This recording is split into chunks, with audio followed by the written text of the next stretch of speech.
Father, we pray, commit the judges into your care. Those are presenting into your hands, granting a retentive memory. At the end, we shall give glory and honor into your care. We ask this minimum through Christ our Lord Jesus Christ. Amen. Let's clap for him. Thank you, Alfred. Right away, we would introduce our dignitaries in our midst. And of course, I am starting from the Director of the Design Thinking and Innovation Hub of the University of Cape Coast. Please, when I mention your name, you give us a wave. So, Dr. Mrs. Karen Na Abeka Arthur, please give us a wave. Thank you very much.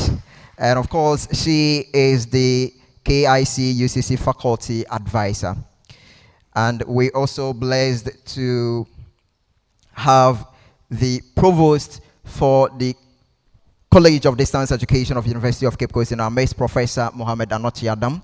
Thank you for coming. Of course, he's representing the Vice Chancellor of University of Cape Coast. We do appreciate your time. We also have Dr. Breford Bevel, Deputy Director of Drake here. Thank you for coming.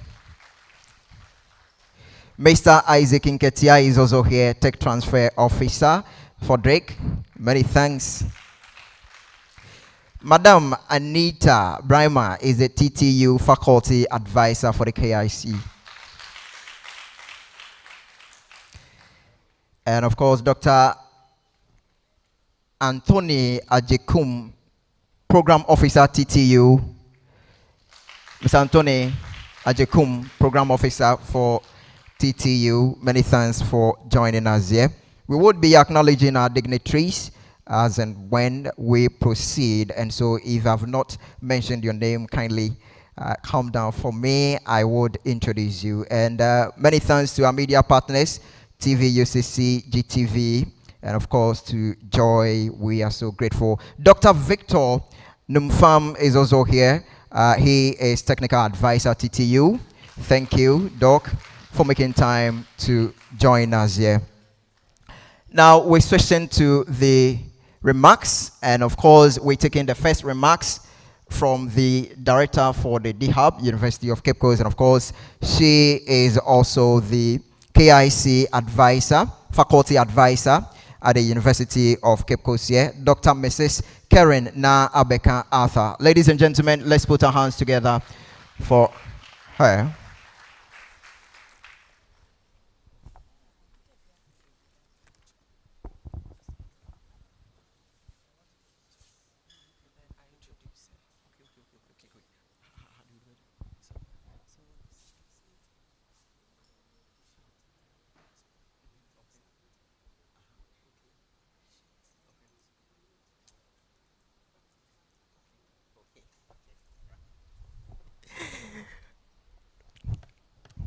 Right.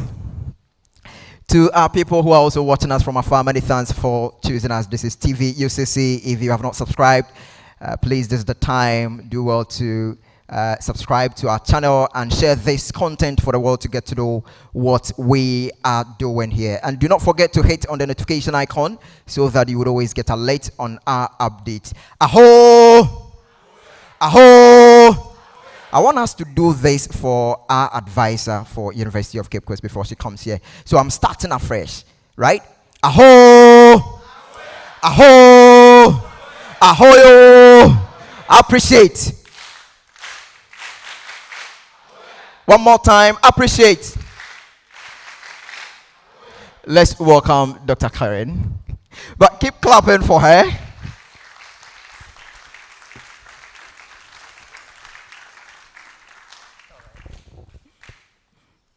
Thank you very much, Louis, and good morning to you all, and welcome to the University of Cape Coast. So my purpose here is just to help you understand briefly about the KIC Agritech Challenge to our invited guests, and also to let you know the teams we present to you today. So the University of Cape Coast and the Accra Cosmos Innovation Center, who owns the KIC Agritech Challenge and KIC Agritech Pro competition, have partnered with universities all over Ghana. So there are 10 universities competing, and we make up the southern zone, and we have another team in the north, and then we have in other parts of the country. So over the past 5 months, we've been working, 5 to 7 months. We've been working with, we started off with 150 teams, and we currently have 150 individuals, and we currently have about 80 individuals. We had more than 30 teams, and they have pitched their ideas, and we have selected those who are here today. So I think those who are here are already winners. And today we present 40 teams. We have 20 teams from the University of Cape Coast and 20 teams from the Takoradi Technical University to pitch here. They have gone through a lot in terms of coming up with ideas, shaping the ideas, how to even stand in front of a lot of people to share what they have. And I think that today will be a culmination of the work they have done. They've done some research about the ideas that they have chosen to work on. And what will happen here is that after this pitch, we will select the top ideas, and these will go and compete at the national level with those who are selected from the other zones as well. And then from there, in December, they will pitch again at the national level, and there will be a selection again. They would then move on to the Agritech Challenge Pro, where they now get to compete for $50,000 to invest into their businesses. This is the second time we at the University of Cape Coast are running this. So last year we were a part of this, and I am happy to mention that we had 2 of our teams get some funding. So we have one team getting $40,000 and another team getting $30,000. And some of them are here. We have been working with them on this. So I think that it's going to be an exciting journey for all of us, listening to them and seeing how they have grown.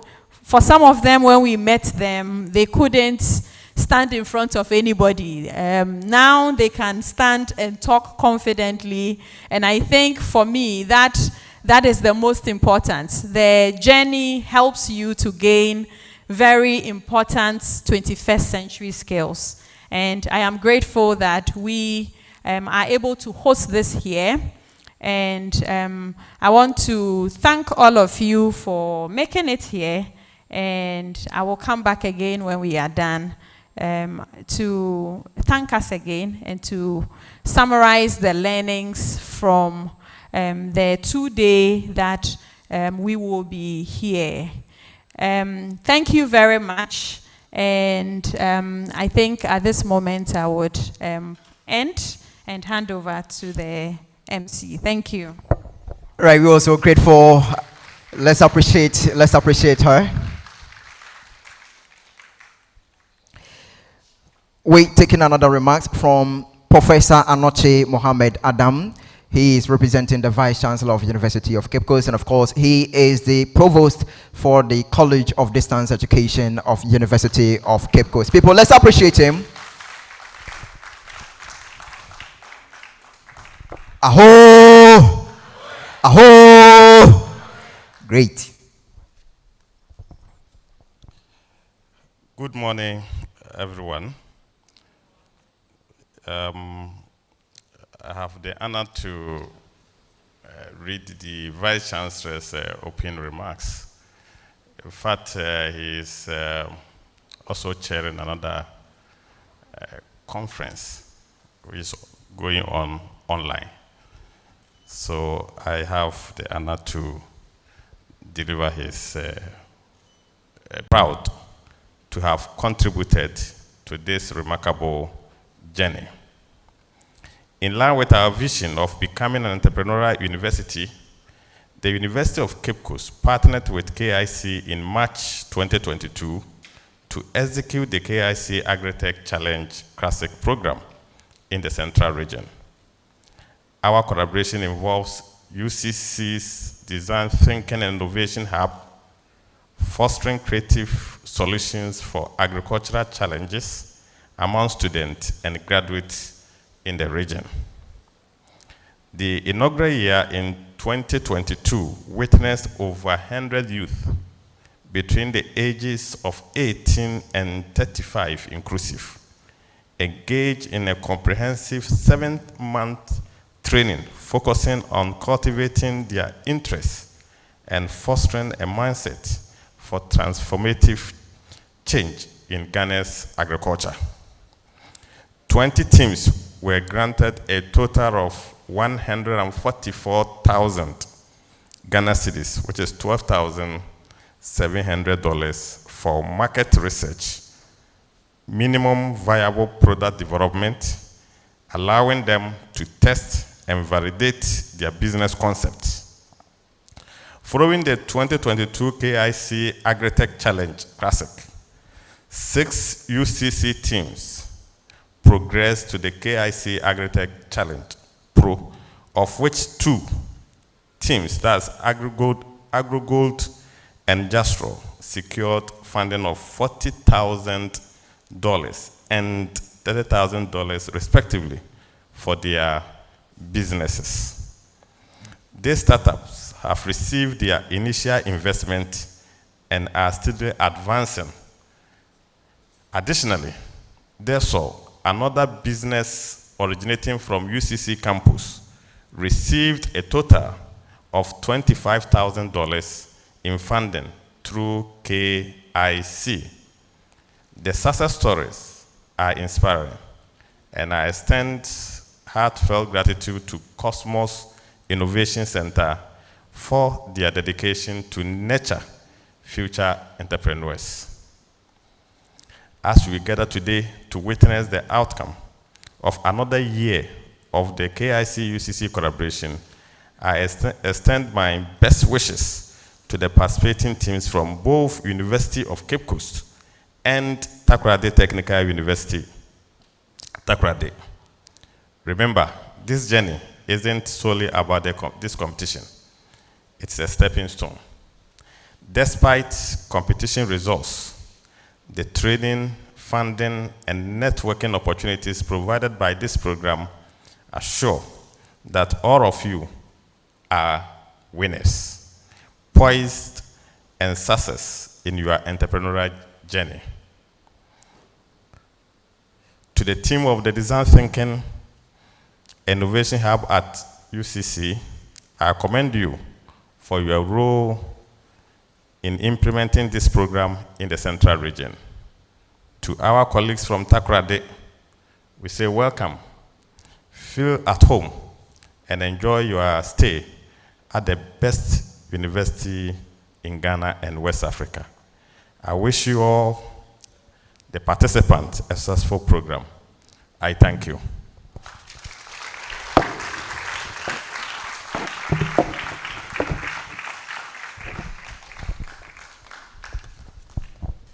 He is Professor Anoche Mohammed Adam, Provost for the College of Distance Education of University of Cape Coast, and of course is representing the Vice Chancellor of the best university in Ghana and West Africa. Appreciate. Right. On that note, let's acknowledge the presence of Mr. Ato Ozen Apia and of course Mr. Ni Taki Otu. They are reps from KIC. Many thanks for making time to join us here. We're taking another remarks, and this time we're taking it from Madam Anita Brimer. She is the KIC TTU faculty advisor. Aho! Aho! Aho! Appreciate. Thank you very much, Mr. MC. Please permit me to stand on already established protocol. Good morning, everyone. I bring you greetings from the office of the Vice Chancellor of Takoradi Technical University. I hope you are all doing well. Yes, and I hope you are all ready for today's program. So I believe that everyone here has benefited from this journey that we have all undertaken. So Madam Karen said it all. If you are here today, then you are already a winner. Those of us who will not be able to progress to the final, I believe you have already benefited. The learnings that you have obtained, I believe, will guide you for the rest of your life. The partnerships that you have formed will also help you open doors for you. So please do not despair if you don't move on from this level. Those of us who will be fortunate to move on to the next stage, the cash will be ready if you are ready, if you win. So that we believe by then you'll be able to impact the communities that you are in, impact the lives of small-scale farmers, create job opportunities for the youth, and then in general, bring improvement in your community. So I'm here, and I thank everyone who is here present, KIC officials, UCC executives who were able to make this program possible. And I thank all the judges who are also here. God bless us all. Aho! Aho!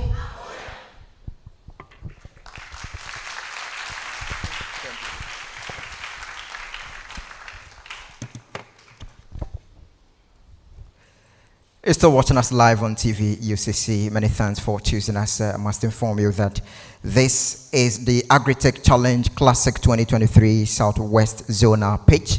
Now, before we start with the pitching, would invite the ideation team. Please, if you're a member of the ideation team, kindly take your seat here for us. And while they get themselves prepared, we have a video of some past events that we want to bring to your notice. We want to showcase it here. And so we'll call on the technical team to project the video for us to appreciate what KIC has been doing for Ghana, for Africa, and of course for the world at large. Aho! Aho! Aho! Appreciate. Great. Stay with us. We'll be back shortly.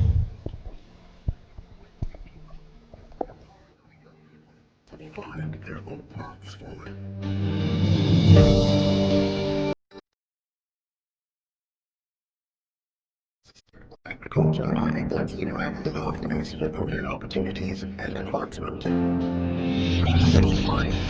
Innovation Center, AIC, its partners, as the top foundation, responsive energy, or highway development, and agriculture.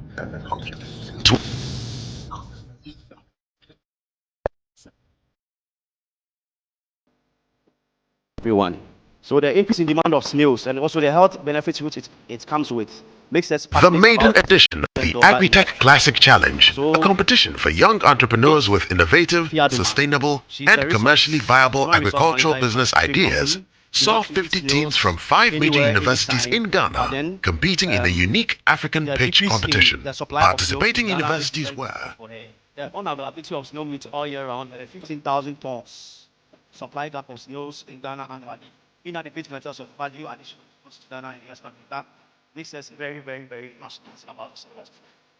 So we are processing to provide ready-to-eat snow products using the meat by products and also for other valuable products. Period poverty is a problem that is facing a lot of women. As reported by BMC for Women's Health, over 500 million women experience period poverty globally. As reported by worldatlas.com, Ghana is the leading producer of plantains in the whole of West Africa and the second largest producer of plantains in Africa. This plant has a lot of fibers that has been wasted after harvest. What Kodu technology do is, we turn these banana fiber into what we call the iris sanitary pad. Yeah, sunlight solutions, yes. Increase in dermatitis or skin diseases has led to a greater demand for snail slimes in Ghana and all over the world, especially Europe. As sunlight solutions, we provide quality and affordable slime for cosmetic and pharmaceutical industries. Our slime production, the School of Agriculture in the University of Ghana, is one of providing methods as well as cotton's. So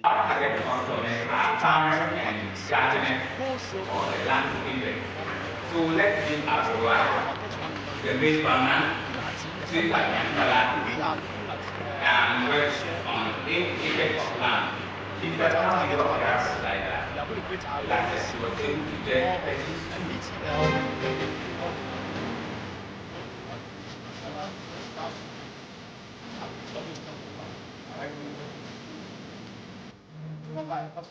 The competition provides a coaching platform for young entrepreneurs to brainstorm, develop, and showcase their innovative and sustainable agriculture ideas that have potentially far-reaching positive effects in the African agricultural sector. I can tell you for sure, all of you will get into the agriculture sector. All of you can get into the average among them all, from them all, is 35%. So we are here doing our MVP testing. The long impact of KIC is to create jobs and impact lives. So whatever solution you have should be able to regenerate itself on a larger scale where it can support a lot of masses across the sub-region. Revenue model is what is your selling approach. I have a product. Who are my buyers? How do I want to sell it? Maybe this product is for farmers, but they can't afford. Can I partner with government? Can I sell it to development party? Do I want to do subscription model? Do I want to have a partnership with them where I rent it to them instead of selling it to them? What is your selling approach? Our project is the Dakwi Aduanepa. It's a protein feed, both concentrate and complete feed we are bringing onto the Ghanaian market to salvage farmers in the poultry, aquaculture and livestock industry. We realize that protein source, which is a major component in feed, has been a major problem as far as Africa or Ghana is Now let's take a look concerned. at our target customer, which comprises of commercial farmers, smallholder farmers, those into back. As a lady in agriculture, one thing I can say for sure is that it has actually opened me up to a lot of opportunities. As in, me being able to know that agriculture is not just going into the mats and dating your hands. Agriculture is innovative. Within Company Limited is an agribusiness startup. We are so passionate about curbing post-harvest losses in the fruits and vegetables sector. So we are here to develop a health-friendly technology that will prolong the shelf life of climateric fruits and vegetables for at least 91 days, whilst reducing microbial contamination.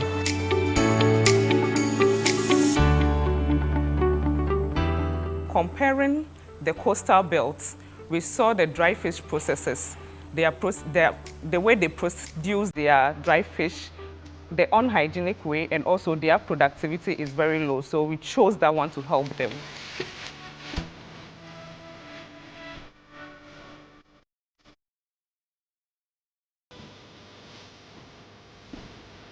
Availability of fertilizer in the country. There are no fertilizers. The farmers are crying. You have to heed their plea.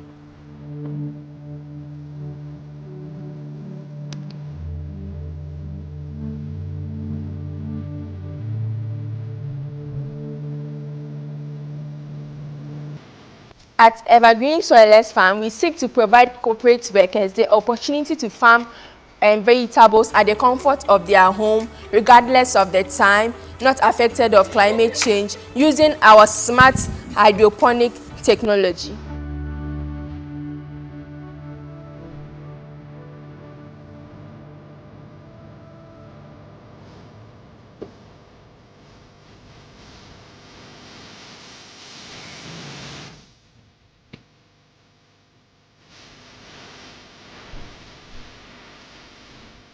So AquaMet is a technology that is leveraging on basic IoT devices and also other technologies such as IVR, SMS, and a mobile app to actually monitor and manage your water quality remotely so that you are able to increase yield. So this is how it works. It's basically an IoT device that we have here, which is able to take in key water quality parameters such as pH, dissolved oxygen, and even detect water, detect fish-borne diseases, and then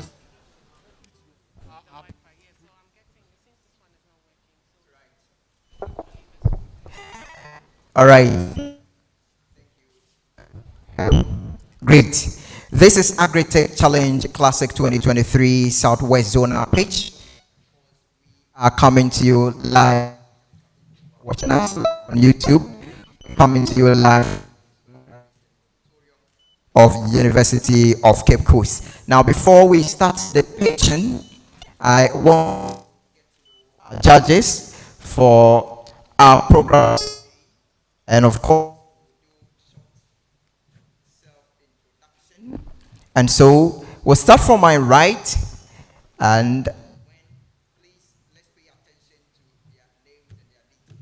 so judges, let's hear you, please.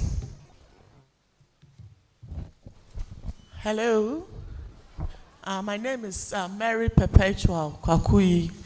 I'm the Executive Director of a non-governmental organization that is helping in farmers in agriculture and then greening the environment. We are based in Takoradi. Thank you. My name is Martin Bosompim, an associate professor from the University of Cape Coast, School of Agric, Department of Agriculture, Economics, and Extension. Yeah, so I do more of entrepreneurship and agribusiness and extension.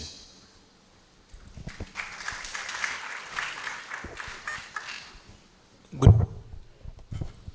Ernest Ekowabano, Associate Professor of Food Processing Engineering at the University of Cape Coast. Currently, I'm the head of department, and I also own business.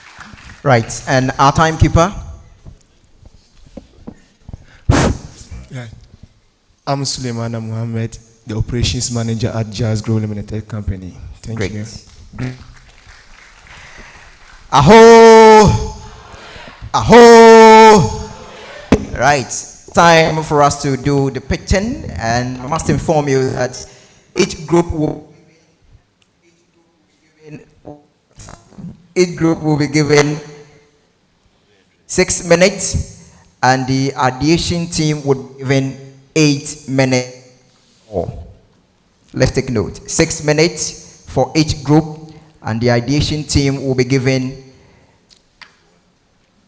8 for ideation, 6 for the groups. We go to go, right? Aho! Appreciate. Fantastic. Now we call on the first group, Golden Kennel Refinery. Let's appreciate them. Let's show them some love, people. And to those of us who are watching us live on YouTube, this is 23, and of course this is meant for the Southwest Zone. That is Western Region Central. We have Takoradi Technical University and University. Who's here? How are you doing? Mr. Port, please, our microphone.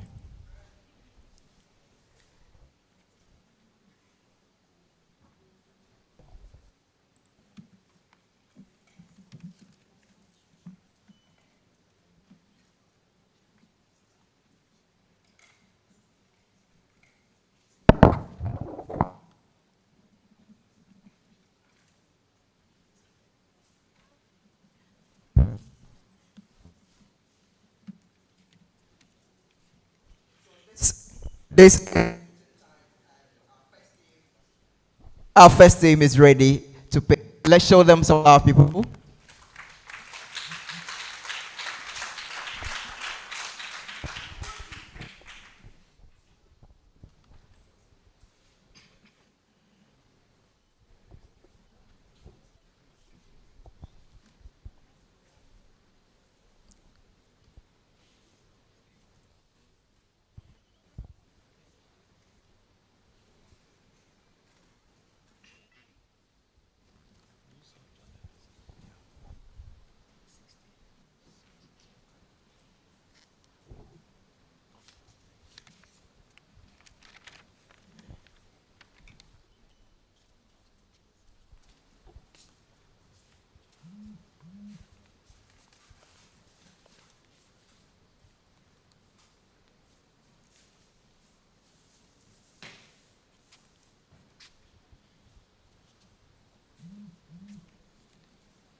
You may start.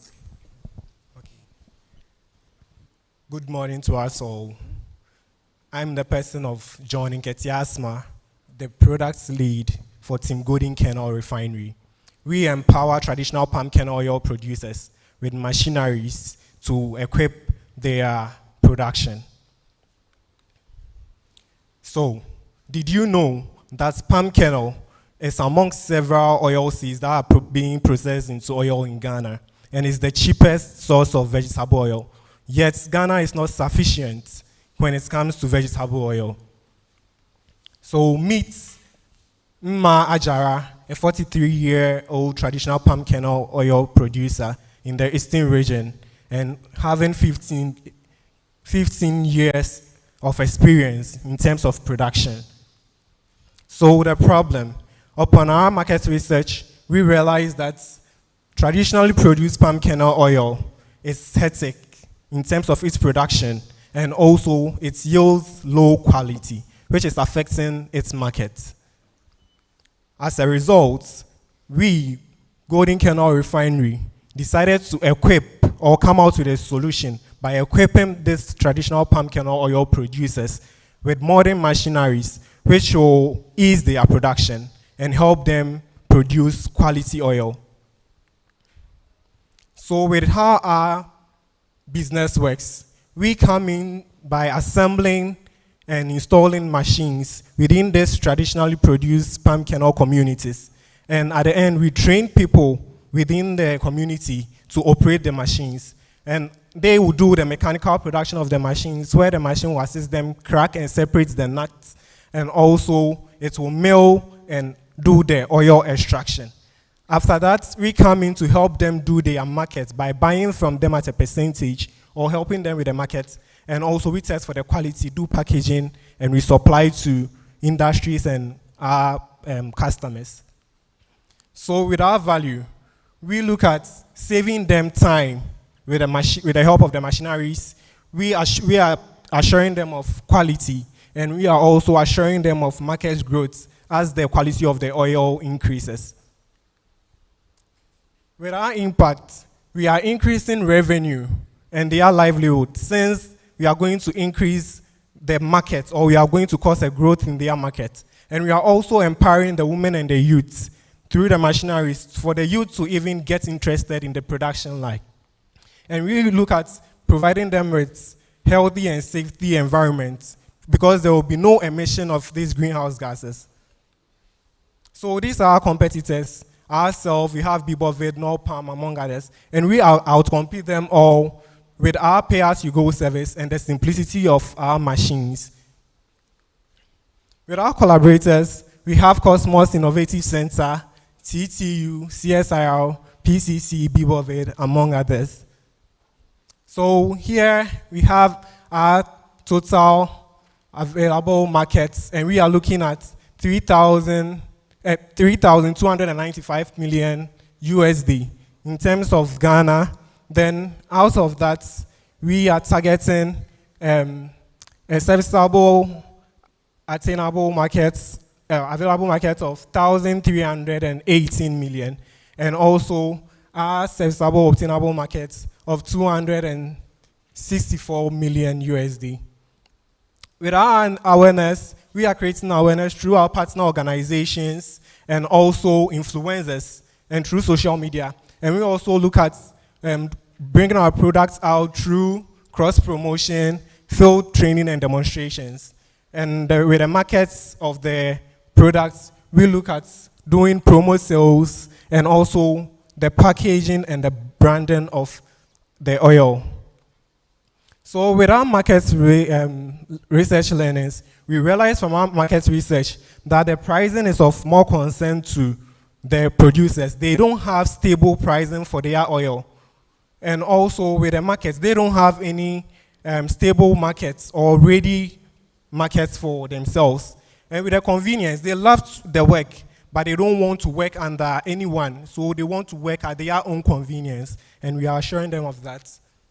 So with our revenue model, because of our service, we look at charging 10% out of their production. from the efficiency of our machine, which is able to produce 500 kg of oil every hour. So with what will come out, we charge them 10% from their production.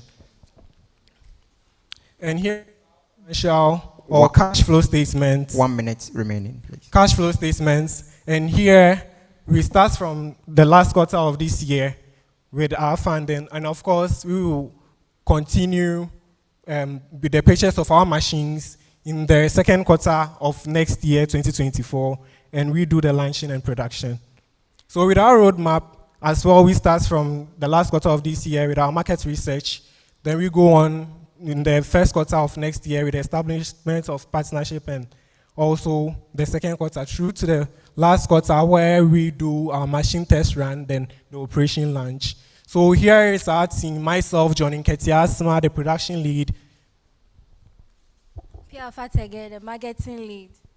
Mesa Miriam, the quality control lead. Thank you. Appreciate it.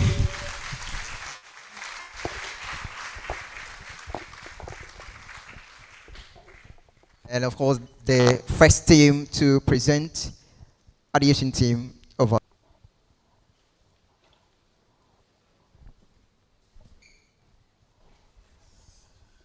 Yes, thank you very much for your presentation. I like the way you spoke, the contact with us, and also your slide. And then the what you are solving to help our local palm kernel processes to solve the problem. But what I want to find out is how different is your machine from the machines that the local palm kernel people use, because we know that at least they have simple machines that they use. So we mentioned that you help them with modern machines. So how different is it from what they are using? Okay, upon our research, we got to know that the machine that they have is the cracker and also the mill. With the two, especially with the cracker, it cracks, and at the end, it has the shells and the nuts all mixed up. So they have to go through the manual process of separating the nuts from the shells. So with the machine that we are coming up with, or we are bringing on board, it does the cracking and the separation of the nuts at the same time. So at the end, you have your nuts at one side, then the shells at one side. And with the milling machine, they also have the milling machine that will just mill everything. Then after, they go through their normal process to do the extraction of the oil. But this one mills and at the same time presses or squeezes out the oil from the milled solution. Thank you very much. So I think it's good. So even if you have 2 minutes, these things we should know, so that they help us to make our informed decisions. Thank you. Okay. Well done, Golden. Is it a refinery? Kennel refinery. Okay. I have a number of issues. One is the pressing. Okay. Traditionally, they heat, right? The women will heat the system, and then the oil will be on top. From what you are proposing, it will be more of cold press. Is that the case? Okay, with this one too, there is heating of the nuts before the milling. So that helps the oil to be available for it to be extracted. You heat the nut? Yes, it's not being fried, but it's being heated before. Or it's roasted, you roast? No. Okay, let me say it's being steamed. Yes. Okay, but I didn't see that in your how it works. It was. Okay, so the other issue is the quality of oil. I mean, you didn't talk so much about it. Can you throw more light about how the quality of the oil will be improved from the system you are proposing? And in any case, what are the indicators of quality oil research? Okay, looking at the quality, right now, the traditional oil produced, we know that it has this dark color, green color, and the smell is reduced because upon research by UG, University of Ghana, it was stated that the mode of operation that brings about the color, then the smell, and even the taste. And looking at the second question, which is the parameters of the quality, we are much focused about one, the smell, which people don't like, the color, then the rancidity of the oil. How you intend to solve, because you're going to compete with the oil we have on the market, fried toast and all this type. Can we? Okay. Did you hear me? How are you going to improve upon that? Please, if I understand, is it with a competition with the already existing oils on the market? No, you talked about the smell. Okay, so how are you going to, improve on the smell and then other quality parameters? Because that's the reason why people don't like it, right? So it's not just the machinery you are proposing. You understand? Have you used the oil before? Yes, please. Yes, I've also used it before, and I don't like it. You understand? So how is this going to improve? Okay, the first thing has to come from the basics. That's the reason why we came with the machineries. And also, those who produce the oil, they complain of the oil being difficult. Actually, we are not doing the actual refinery of the oil, but we want to solve the problem from the basics. Okay, so I know. Sorry. Microphone. How much oil will you get from a ton of the kennel? A ton of. How much oil? Okay, with the machine, it does 500 kg per hour. No, not the machine. If you process a ton of kennel, how much oil will you get? Please, with that, we have not done that. You have not done that. Then I'm surprised because that is your revenue. You understand? That is your money. But now you have given us good financials. So maybe this is one thing that you want to look at. Taking into consideration the losses in the system and the efficiency of the machine, so that you can give us a good, financial projections. Thank you. Thank you. Okay, look at the problem statement.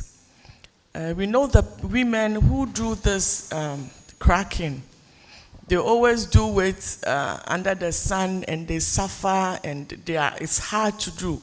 So I was thinking that in the problem statement, you talk about how you are going to ease this hardship on the women who suffer so much to crack. So please, don't concentrate only on the oil, because when you are coming out with your project, you are looking at the health, the safety, and the environment. So, these women, and you know that in this era, we are talking about women and youth, how they are suffering so much. So I was thinking that in a problem statement, please try and put it in to ease the women from the hardship that they go through in cracking the nuts. Secondly, too, I think I will entreat you to look at your spellings. When I look at your first page, if you can take me there, I don't know whether you were talking about e-powering or you were talking about empowerment. It's e-powering. Is it e-powering? Empowering. Yes, so please look at the spelling. And when you come to the market research, you look at the spelling of convenience. I'm not saying this to bring you down, but if you are able to move to the next level, I think these things are very important, and they should be able to count in coming out with something like that. So I think that is what I have to say. Thank you.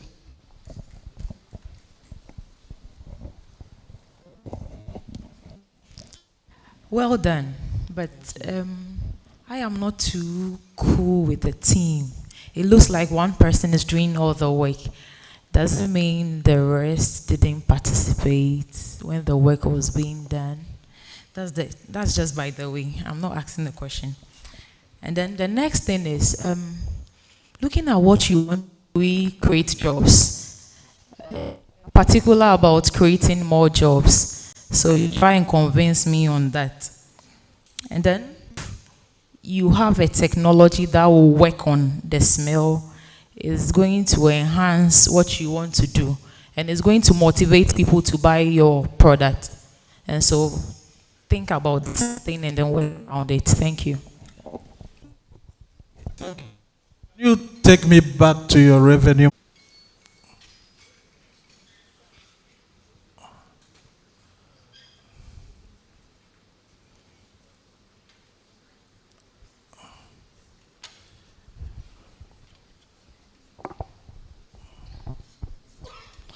So you are saying 10% per production. How are you going to determine their production? Are you going to be on site when they are producing? 2, how many machines do you intend to roll out to be able to be profitable? Yeah. Right. I'm sorry, our time.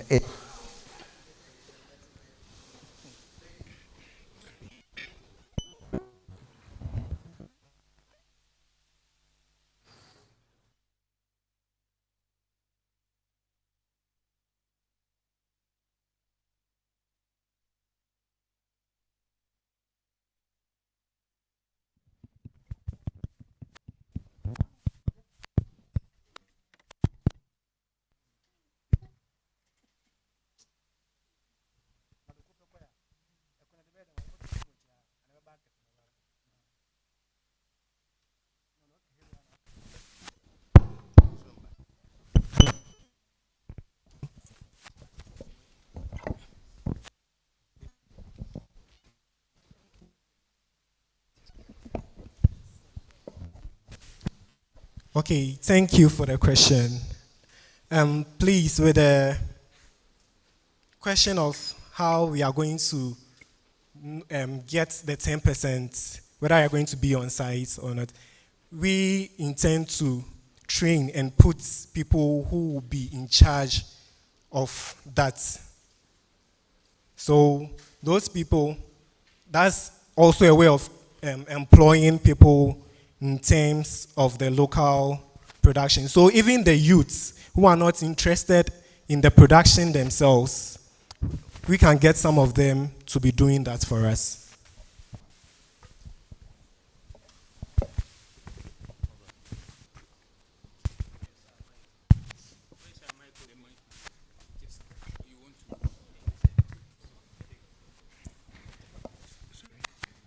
Please, this is not efficiency, right? This is capacity of the machine.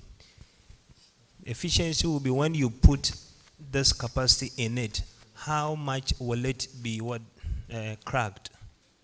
Is it the cracking machine? The efficiency of the machine. So this machine is what?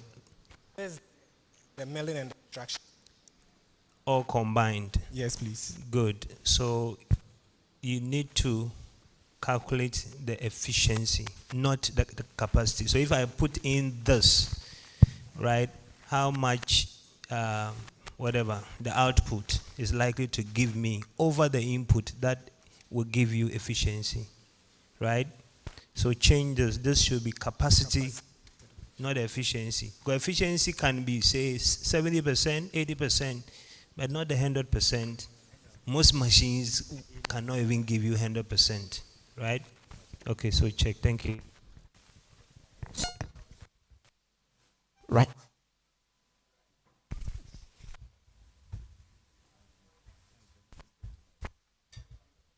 Where we would have to end the session.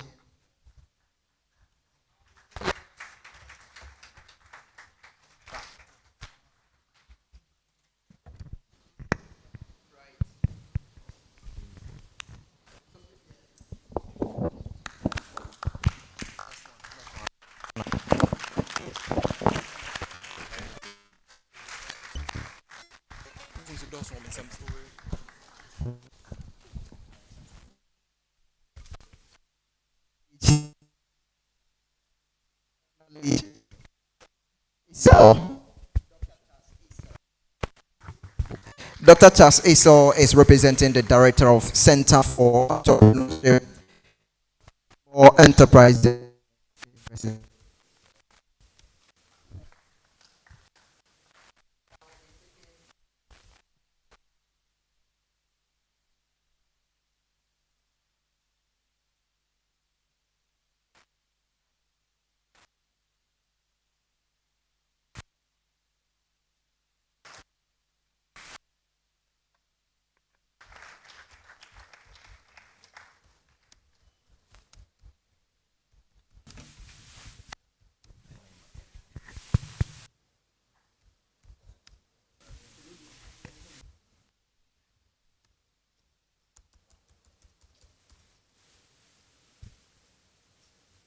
What's their name again?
Okay.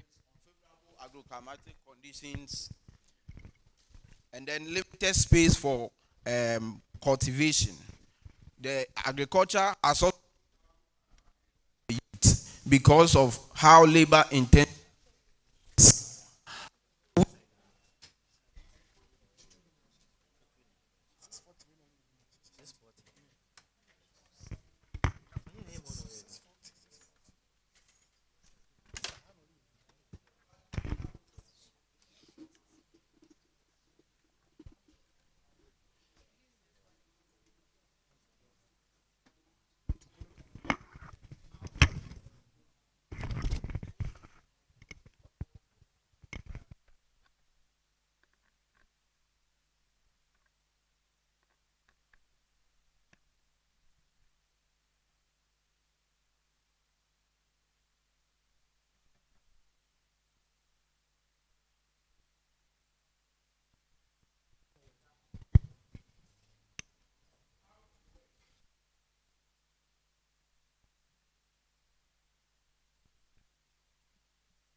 breeding, and cultivation. This is the impact it is going to have. There is decrease in water usage by 70% because most of the farmers, they go around watering the water and without measure. But with this system, the water is highly regulated, so there is decrease in water usage. There is also increased additional income because aquaculture system, where it's going to give them increase in income, fish, and also as well as the vegetable. There is going to be good and well decrease rural urban migration, where they are interested in the farming because it is now going to decrease the labor intensity. And we are not the only one this ourselves, Hydro Farm Company, but the uniqueness with ours, what makes us unique is that ours is efficient, it ensures safety, and also very, very cost effective. This is our collaborators. We have Uganda Standards Authority, Ministry of Food and Agriculture, KIC, Food and Drugs Authority, and then DHub. This is our market size. Globally, it is estimated to 1,673 billion US dollars. And also in Africa, it is estimated 35.51 billion US dollars. But we have 11.25 million US dollars as at 2023. This is our go-to market. We are going to use paid ads on social media and also engage in youth forums, target smallholder farmers and the youth, both in rural and the urban centers, and then through flyers, banners, and posters. During our market research, we learned that high usage of makes the food poisonous and unhealthy because the farmers do not know the amount of fertilizers needed to cultivate. They put any amount, and then the large usage of them makes the food that we consume very, very poisonous. And then high usage of pesticide also makes it unhealthy. And then addition of phases to the hydroponics, because most of the farmers were into hydroponics rather than the aquaponics. But addition of the aquaculture also brings another income to them. This is our revenue model. We are going to engage in direct sales. And then a system costs us 1,780 cedis for 100 unit system. And the price is going to be 2,500 cedis for the 100 unit system. And then we are going to register our business as well. In the first quarter of 2024, we explore potential improvement and also conduct youth forums to train them. And the second quarter, we set up the system to interested parties and increase our publicity. This is our team. I am Prince Kwanzaa, I'm the HR and marketing lead. I'm Stephanie Johnson, I'm the operations lead.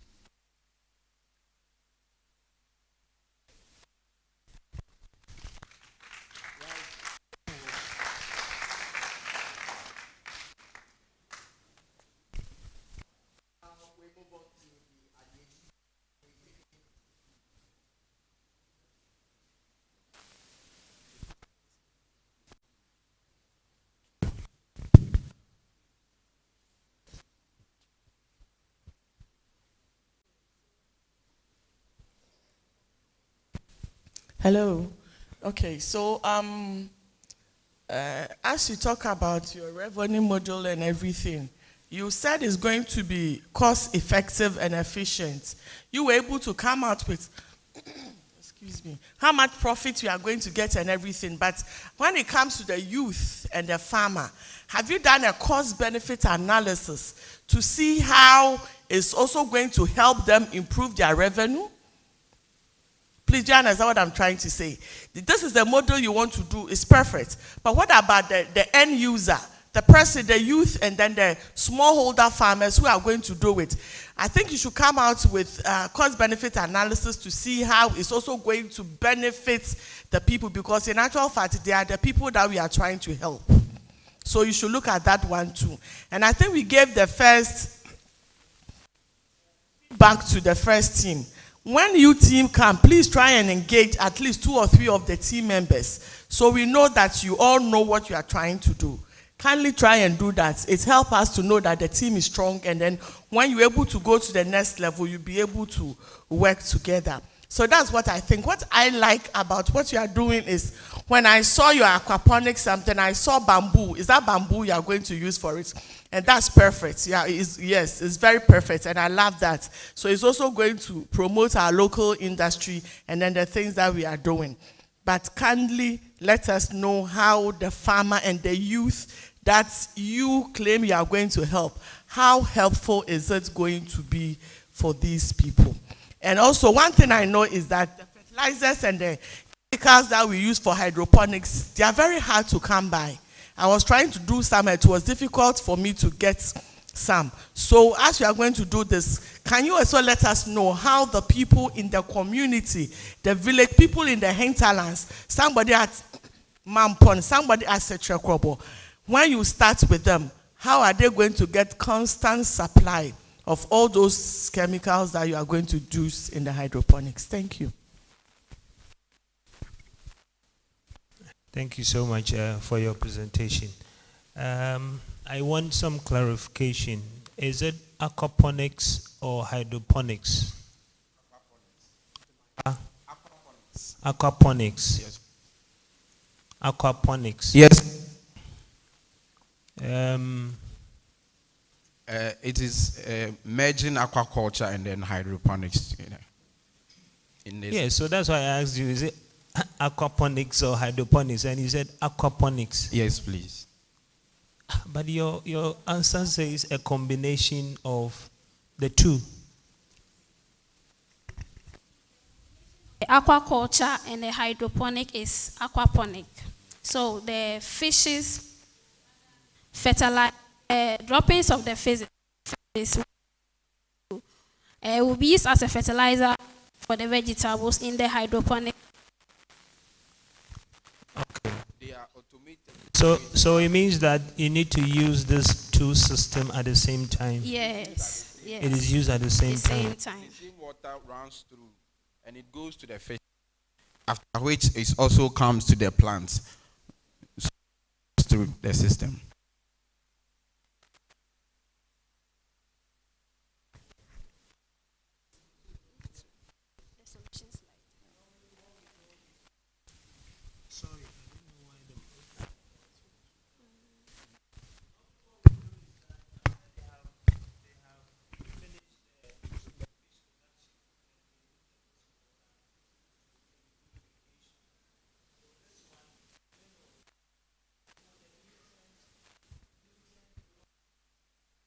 It's an automated system.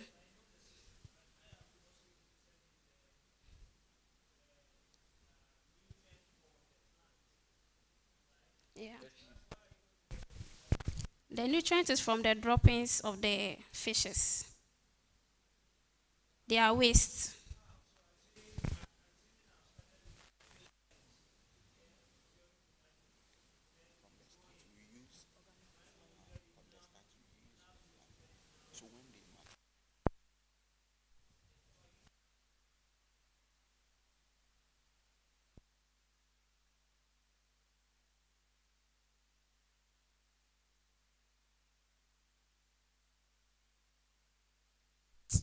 You are going to, that is why we said is going to decrease the use of fertilizers and the pesticide. So it's not that you are not going to use the fertilizer at all. When you are starting, when you have your fingerlings that do not give enough for you to get enough fertilizer from the fishes, you start with the fertilizer, organic ones. But as time goes on, the fishes will start giving their droppings, which is also going to as another fertilizer. And then we are going to measure the content of these to make sure they are good for the plant as well.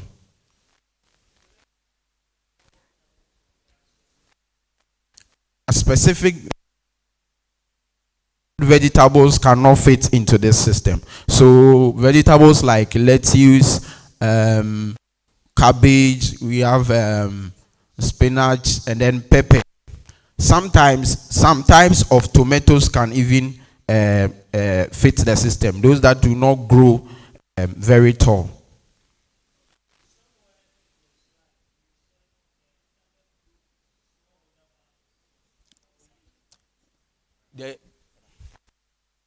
This to be the last question, please.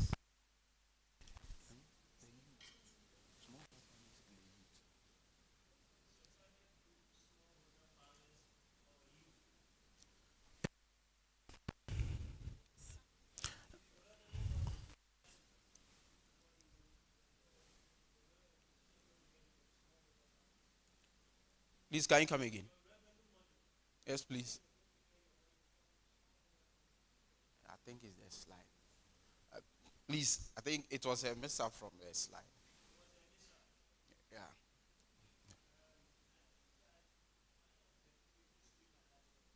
Okay.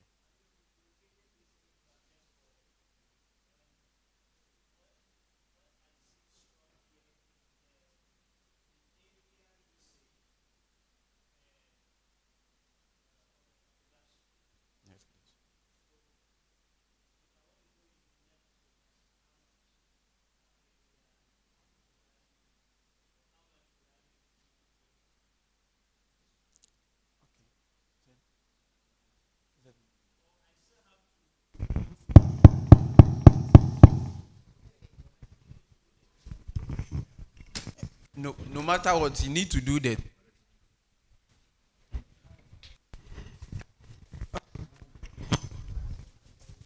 That is Spiponic. And let's appreciate.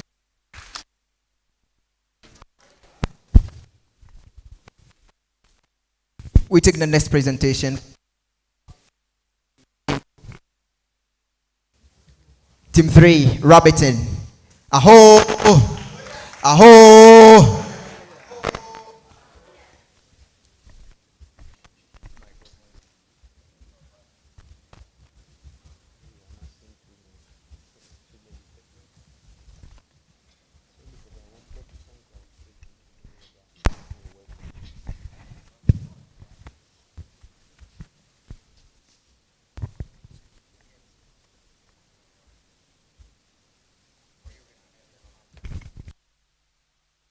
Accra.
Hello, hello.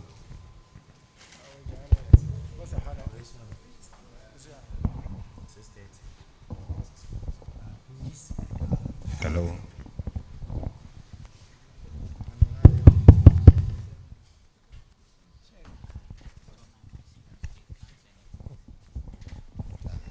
Hello, thank you.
Hello.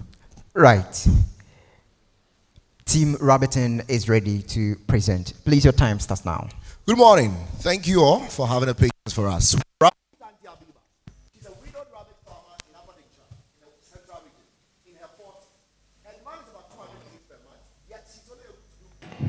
Two. Now, she spends too much on feed. This is a bit of money and affects her production. And she relies on community workshop for information on new farming techniques. Meet Kennel said, who is a retired soldier in his late 60s and living in Cape. He has high blood pressure and high cholesterol. First week of farming rubbish, he finds it difficult to manage, and he doesn't have time to work for it. Now, that brings us to the problem of today.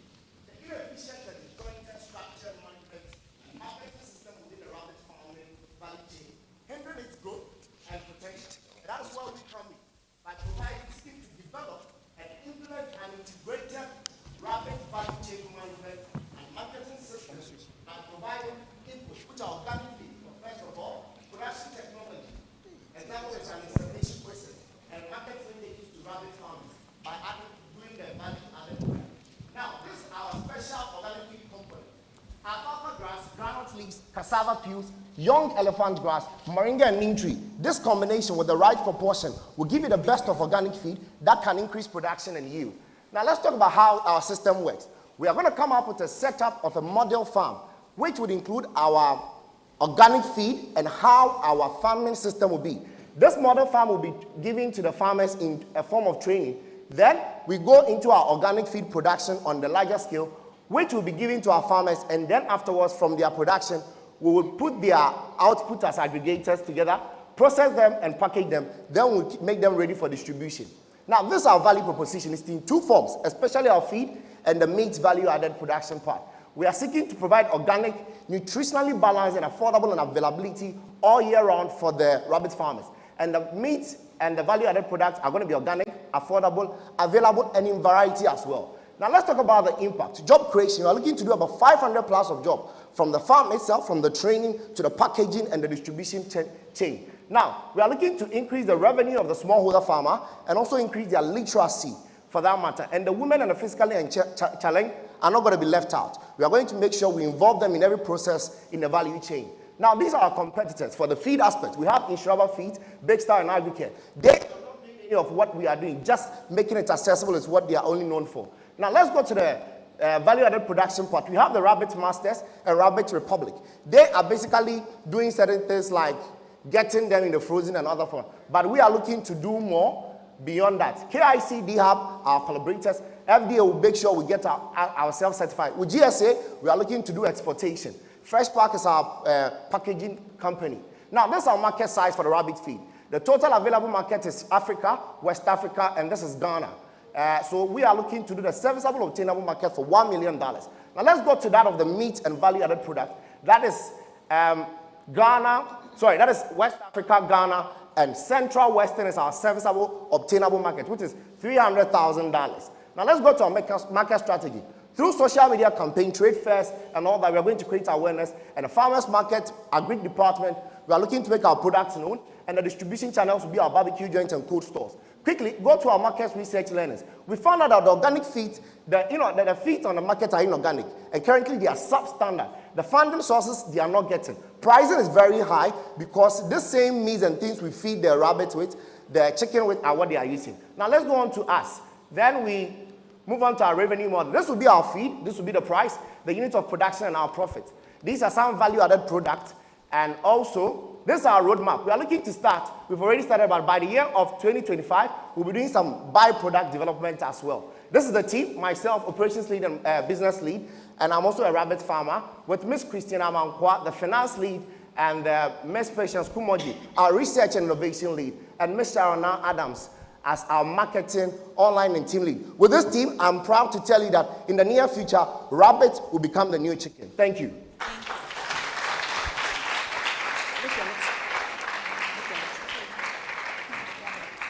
Thank you very much. This is Rabbiton for you. The idea that they do have for us, I must inform you, especially if you just joined us, this is the Agritech Challenge Classic 2023 Southwest Zonal pitch, and we coming to you live from the School of Graduate Studies Auditorium of University of Cape Coast. This is TV UCC. If you have not subscribed to our channel, please, this is the time. Subscribe to our channel. You hit on the notification icon down there, and of course you share the content for the world to get to know what we are doing. Now we'll leave you in the hands of the ideation team.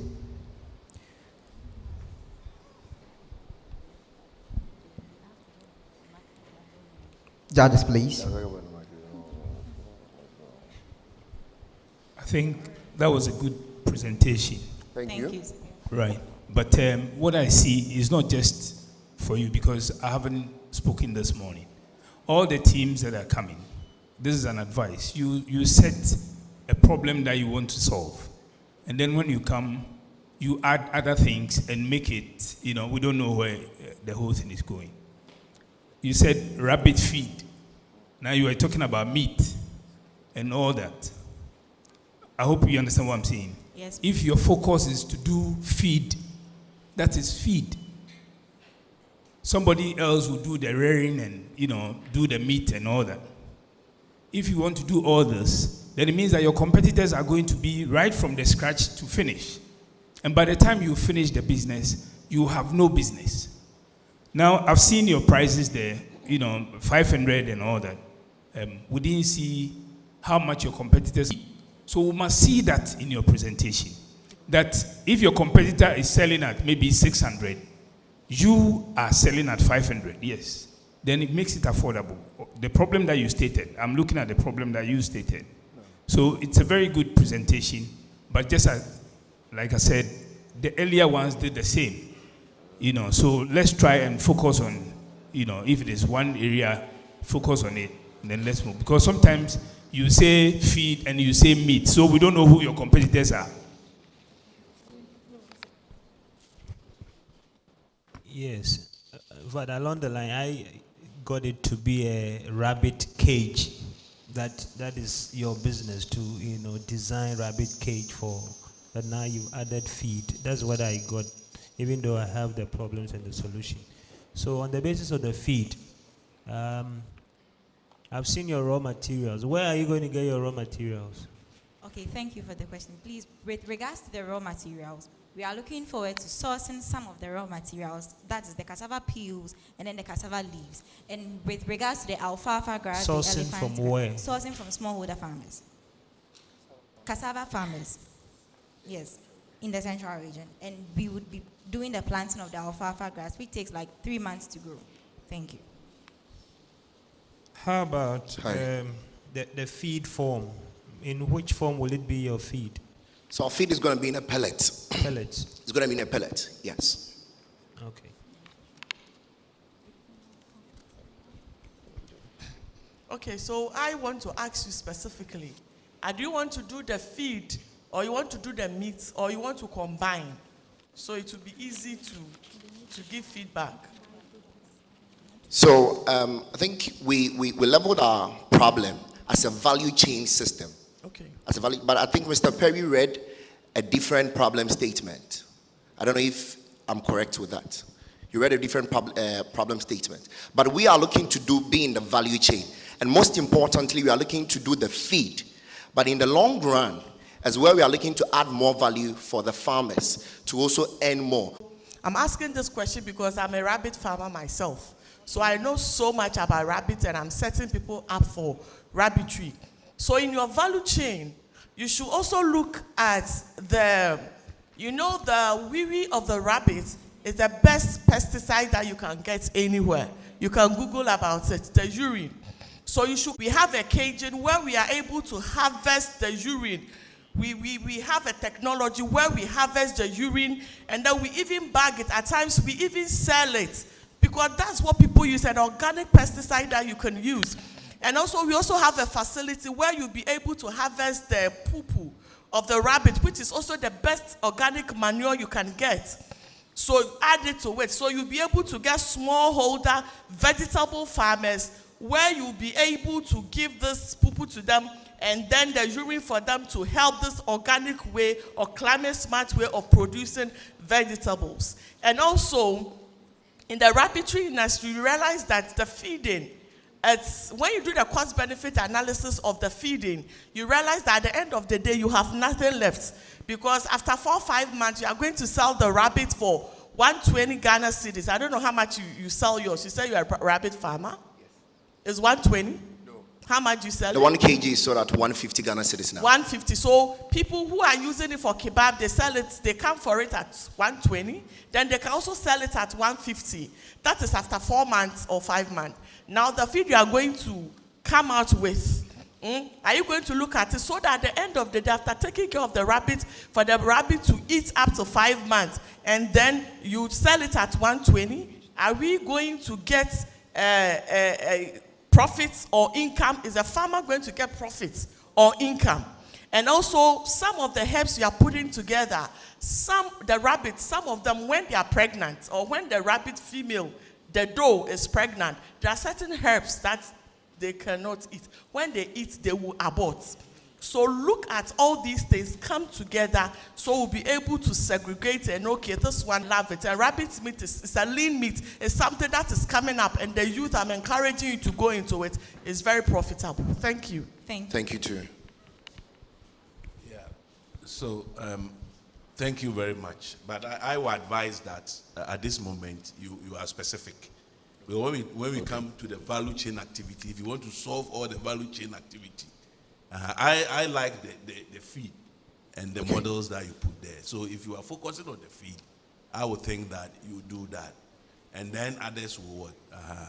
Thank you. For the purpose of this, that's my advice. But then in terms of when it comes to organic feed, yeah, I have done work on willingness of people to pay for organic. Because once you are using organic, as mentioned, sometimes in terms of the productivity and the cost is very high. And sometimes people should be willing to pay extra. Elsewhere, people are willing to pay double for organic. But I don't know of whether you did something on your market survey to find out whether people are willing to pay additional money. Because when you are going organic, you are not likely to get the same amount the one who is using inorganic. So did you do something to find out people's willingness to pay extra when it is evidence that they are using organic feed? And if so, what was the response? Okay, so we want to touch on quickly the survey that we went through. We checked the component of the current feed on the market and realized that because of the wheat bran, the maize bran and all that, these are humanly consumed grains as well. And currently the war in Russia and everything is causing shortages of this. It has increased the prices of these products, and inadvertently has increased the cost of the feed that comes out. I realize that with the grass system, the forage, the least that comes up with it would not even make up for the current climate issues that are affecting some of these rabbit feed. And also the competition in giving the same feed to other livestock animals like the birds and all that. It's making them huge. So people were ready to go in for the organic and pay what is due. because they feel it is what is the basic need of every rabbit. And if that is even used more, would be better, because we know rabbit syphilis and all those things are equally garnered out of the substandard feed that come out of the current inorganic feed that are in. But with ours, we believe and tried and tested that with the neem tree and all that, we can give the best and even cut down your cost on health issues on your rabbits. Okay. So what advice I would give that if you are going to use those grasses and other things, you don't assume that they are there. Many people think that if you want to use these byproducts, they are there. Sometimes you find out that they are not adequate. Which grasses? Are you going to cut grasses on the way, or are you going to grow your own grasses? All these things are very important. Now people spray grasses and all those things and can kill the animals. So look at that. Right. We take that to be the last comment. You want to say something? No, I want to say thank you, and Madam, please, we'll come to you very soon. But if you check our byproduct, we are looking to also do the manure, the skin, and the urine. So we'll get in touch with you. Thank you. Thank you very much. All right. Let's appreciate them.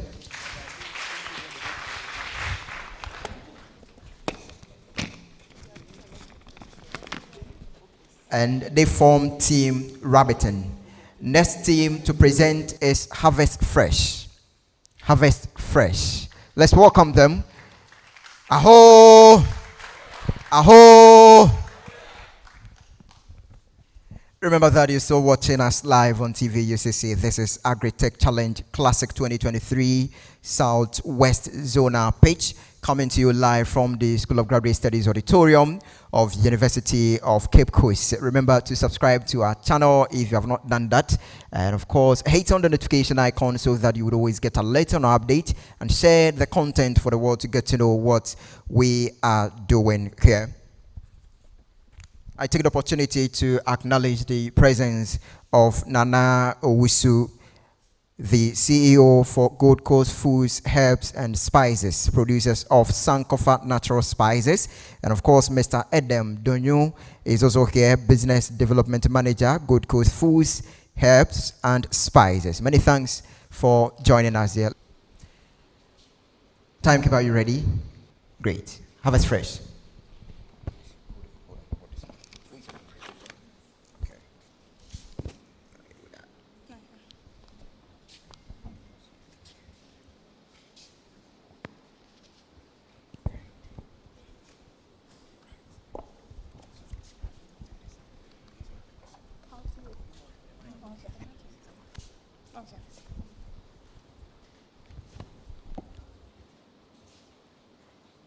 Hello, good morning. My name is Grace Yamwa, and then I'm presenting on behalf of Harvest Fresh.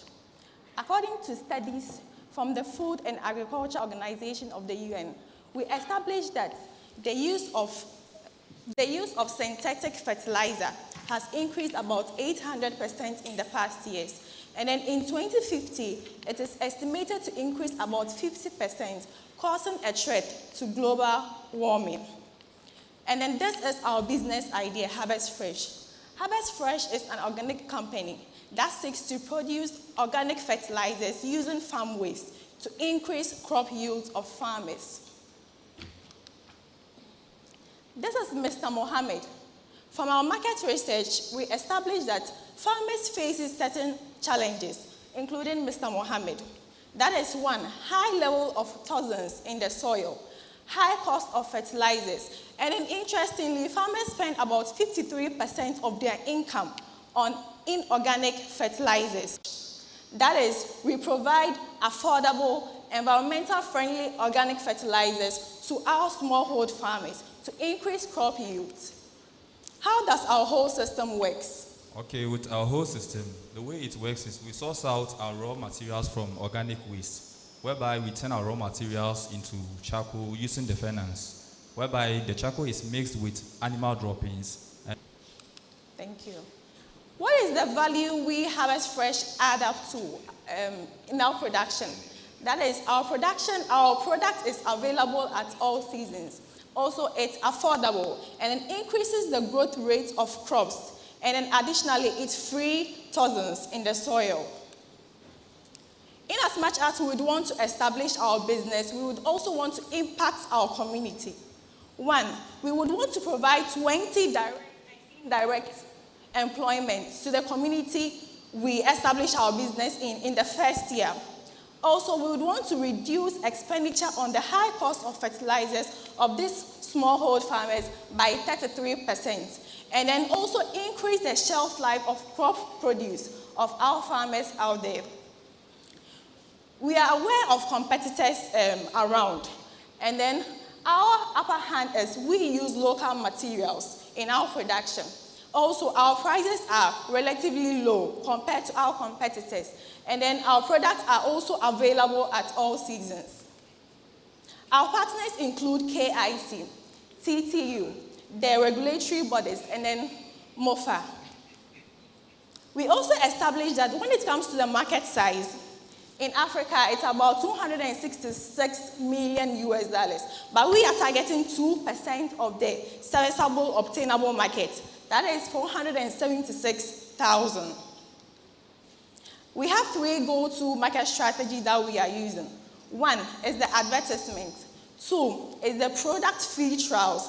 And then 3, the using direct sales to the farmers and also distribution outlets. With our market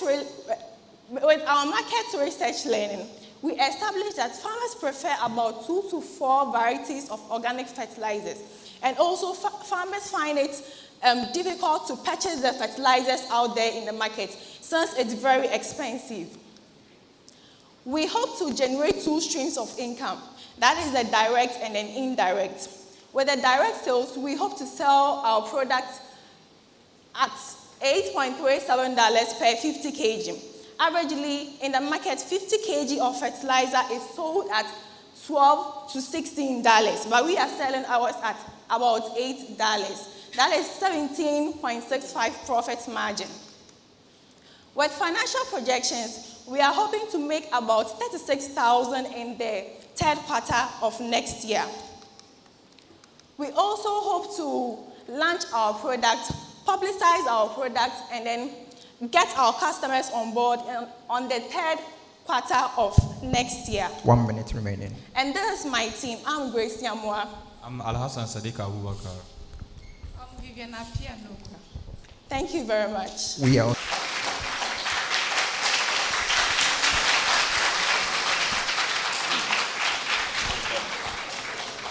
Now, let's hear from our judges, please.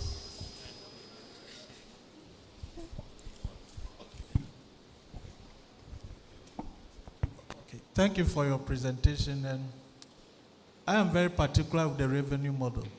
And we are looking at building a sustainable business that can also make profit and impact the environment. So seeing grant as part of your list of revenue, I am worried. Why do you have grants as part of your revenue? We are looking at building a business that can generate enough revenue for its operations. Okay. We added grants.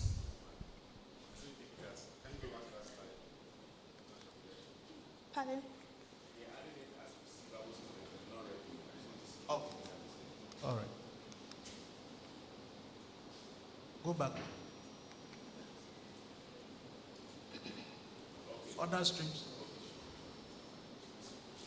Yeah.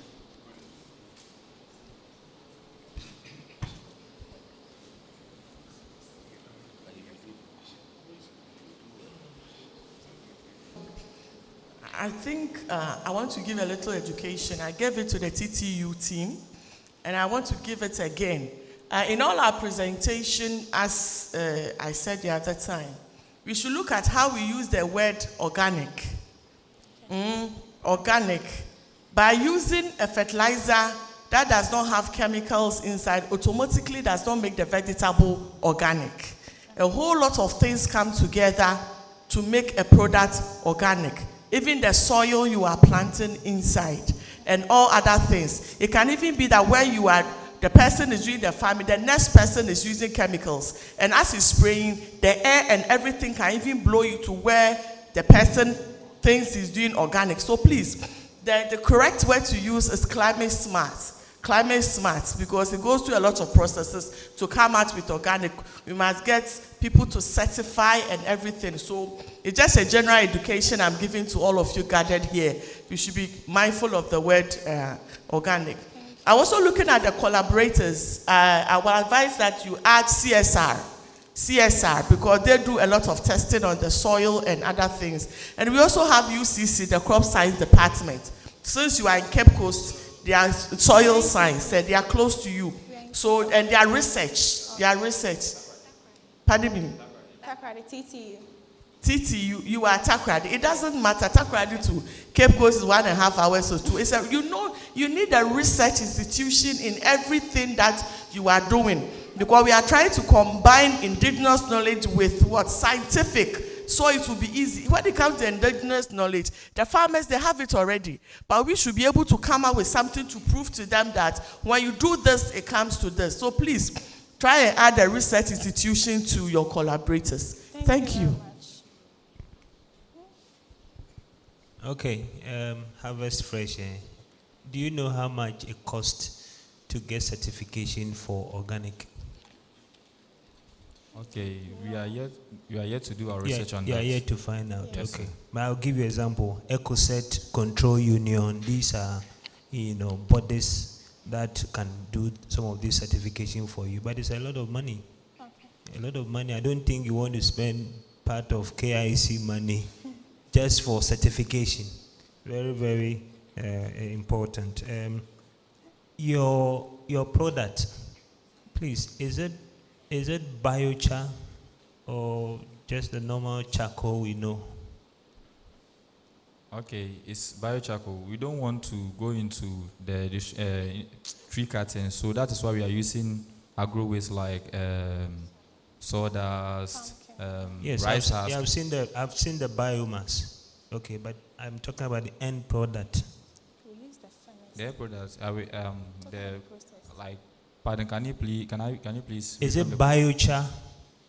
Because you said organic fertilizer, and I'm asking whether it is a biochar. Yeah, it's a biochar. But what would that composition give you? Talk about the process. You using the With the process.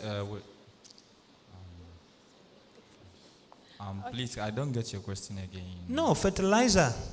Good. So what are the indicators of fertilizer? Okay.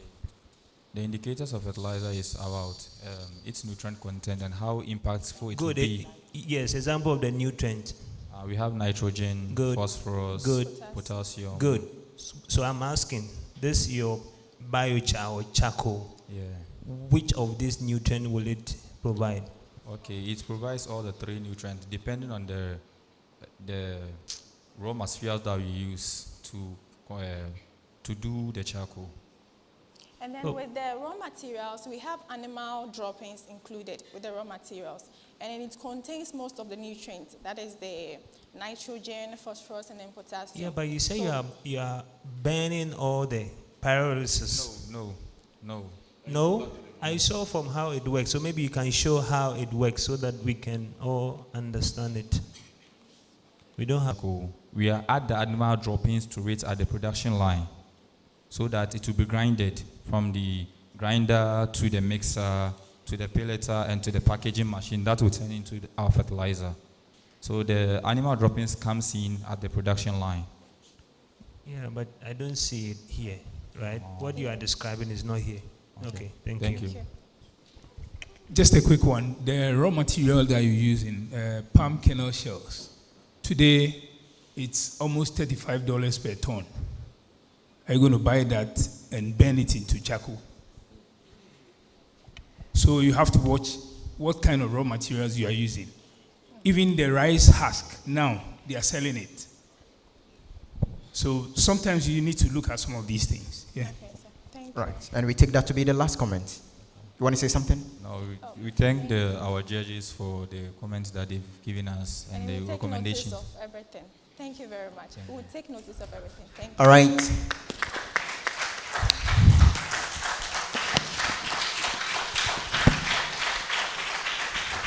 Harvest Fresh. Thank you for that presentation.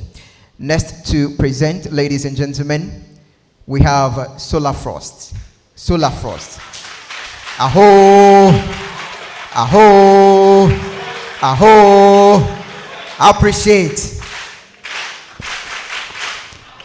Great. This is the Agritech Challenge Classic 2023 Southwest ZONAL pitch, coming to you live from the School of Graduate Studies Auditorium of University of Cape Coast. Now we take the next presentation. Please draw closer to me here.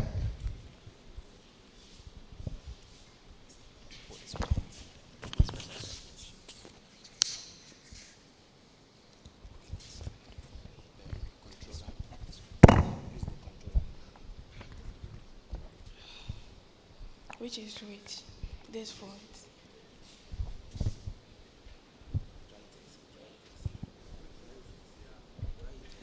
Remember that you're still watching us live on TV UCC. If you have not subscribed to our channel, please take time. Within 2 seconds, you'll finish this. Subscribe to our channel. You hit on the notification icon so that you would always get alert on our updates, and share this content for the world to get to know what we are doing here. This is the Agritech Challenge Classic 2023 Southwest ZONAL pitch, brought to you by Cosmos Innovation Center. Timekeeper, can we start?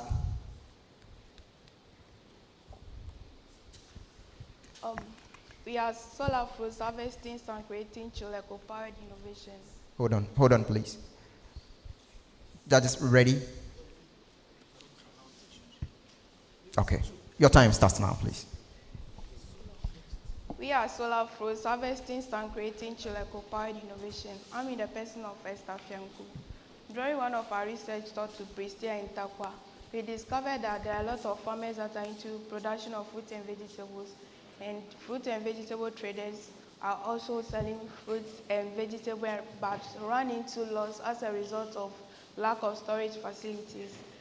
And 14% of fruit and vegetables are lost, and 70% of fruit and vegetables are wasted annually. This has given solar fruits the zeal to go into the manufacturing of solar eco-powered solar storage facility to store fruit and vegetables, preserving them, extending their shelf life, as well as increasing the farmers' income and saving food for the future.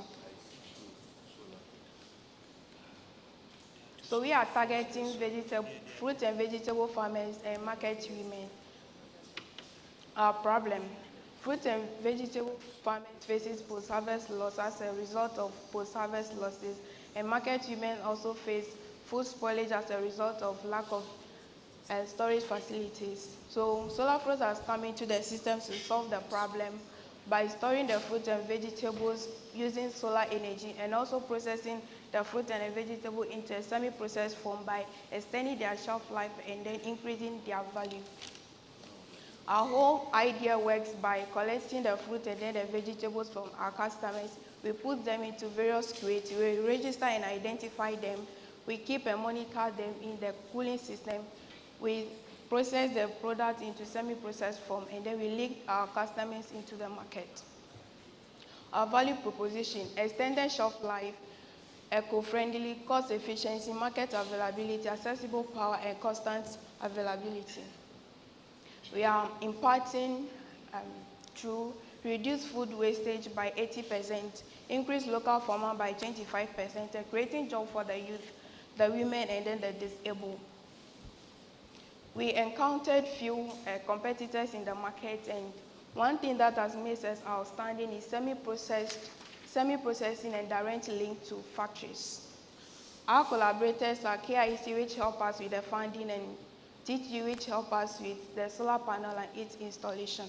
Our market size, the total addressable market, is $9.8 billion, serviceable addressable market of $17,100, of which we are focusing on serviceable obtainable market of $5,000.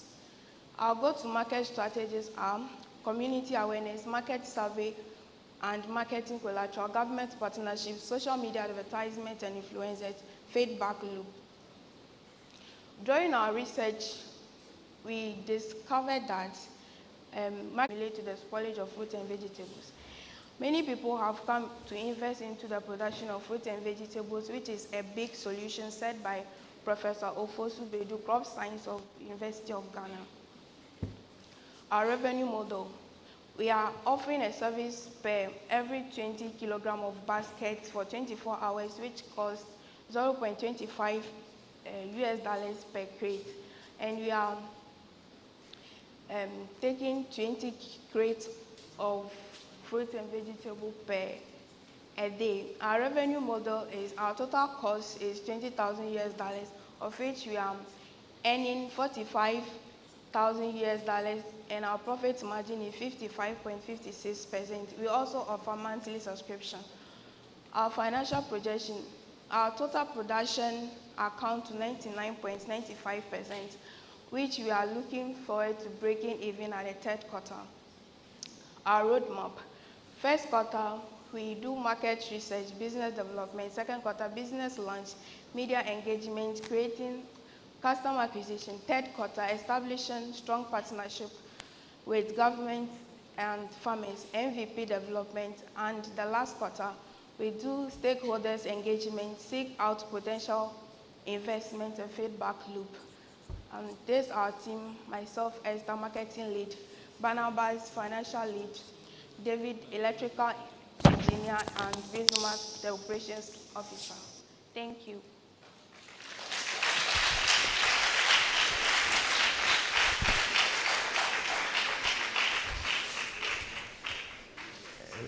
Thank you. And this is the solar frost. Yes, solar frost. Judges, please, let's hear you.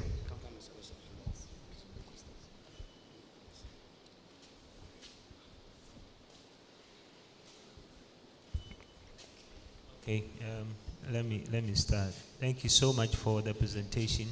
I think the idea is quite good. I should go forward. It's something that I've been piloted in some part of Nigeria and is doing well. I want to find out, you've shown some vegetables. Will it work for all the vegetables? Will your system work for all the vegetables? Yes, please. Okay. What temperature are we expecting in your system? Okay, so you have a sensor in the cooling system that will be able to determine every fruit and vegetable. What temperature are we expecting in your system? Our sensors, we are expecting from 2 degrees to 8 degrees Celsius. 2 to 8 degrees Celsius. Yeah, 2 to 8. But you see, if you look at lettuce, We have a specific temperature for every fruit and vegetable. So our sensors will sense it and turn the suitable temperature for it. oh, it's not true. My brother, it's not true. Because if I have, assuming the room is where you have your cold system, right? Right? Yes. And I have lettuce. Lettuce, you can check. We need about 4 degrees Celsius. But tomato, maybe you can go up to about 12, maybe 15 degrees Celsius, right? Yes, sir. Mushroom will also do well around 4, thereabout. Okay. Okay, so if I have lettuce and I have tomatoes, they require different storage conditions. Yes, yes. How am I going to, or you would target a particular? Yeah, so what you do is within the facility, we are going to segment it, and then we provide the temperature according to each storage portion. Okay, that's what you want to do. Yes, but, please. But we realize, have you read of Agro code? Yes, please, we've heard of them. You've heard of it. Because Yes, that is one challenge we had. Because if you partition this room, then you're also going to reduce the capacity of your system. Because with this concept you are proposing, means that each of them, you have to provide a door, seal it, and all of that. You need to get a runway, okay, or walkway where you can, and normally 1 meter, and all of that. And that would reduce your system by about 50%. Do you agree with me? Yes, sir. So we are planning to use less expensive fabricators, let's say glass, So with the sliders, those ones, they are very simple to Okay, but get. you check. Because that's one challenge we faced. Okay, thank you. So, so far, this is the most innovative pitch that I've heard this morning. But my problem is, if you take all the vegetables that you are talking about, you are now starting. You see, in business, we build the business gradually. You can start with tomatoes. Then when it's working well for you, you go to another vegetable. Like I said earlier on, we think that when we start doing everything, you might end up failing. You see the point? And who are you going to deal with? You are dealing with farmers. Are you going to buy the produce from them before you go and store it, or you want them to come and store and pay? That's another thing you have to look at. Are they willing to do that? Farmers, when they harvest their things, they want to sell and get money. You're asking them to come and put it in the cold store. Is that what they will do? Or you are buying the thing yourself? Akumadan, for instance, we visited them during our research, and they produce a lot of vegetables. They always complain about the post-harvest losses. So they were like, if we are able to establish it there for them, because for them, they are all on one plot. So if we find and establish, it will help them. Thus, they would be able to keep it and have a bargain. Once it is there, we are looking for. That's fine. Now, you are going to search on the net, but you will not get there. So let's focus, on the locality where we're going to do this. If we are serving the whole country, fine. If we are serving people at Akumada, then the volume of tomatoes that comes out and the size of storage that you are going to keep. Apart from this, I think that if you're able to do it well, is a very good concept. I just want to add something to what my boss said. I think if you should focus on our seasonal crops. In Ghana here, we have certain fruits and vegetables that we grow seasonally, and that is where the farmers have problem. When you move towards the eastern parts, and mango is in season, you see it all over the streets. They don't have storage facilities for it. And so if you focus more on seasonal products, I think you are going to make a lot of money than doing this all year round thing. If you focus on the seasonal and then you realize you are moving, your concept is penetrating through the system, you can now expect. Question or advice to you? You want to say something? Solar Frost? Okay, we thank you very much. And whatever you've said, we've taken note of them and we put them into consideration. Aho! Aho! Aho! Appreciate. Great. You just heard from Solar Frost. And of course, the next team to present, ladies and gentlemen, is Agro Intelligence. Aho!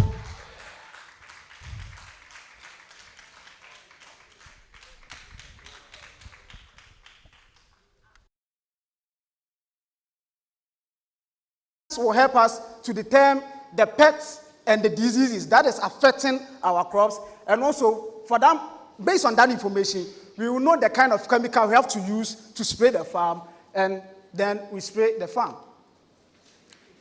Perception of pest and crop disease detection when it comes to the value of the drone, and it also ensures efficient chemical and fertilizer application.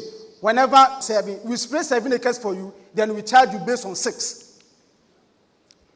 Our pricing is good, our product futures is good, and also the efficiency of this drone is good when it comes to travel market, and the sum is $5.11 million, which is 10% being occupied by other business, and also from the first 2 years, we are targeting 3% from the total market, which will give us 1.533 million USD.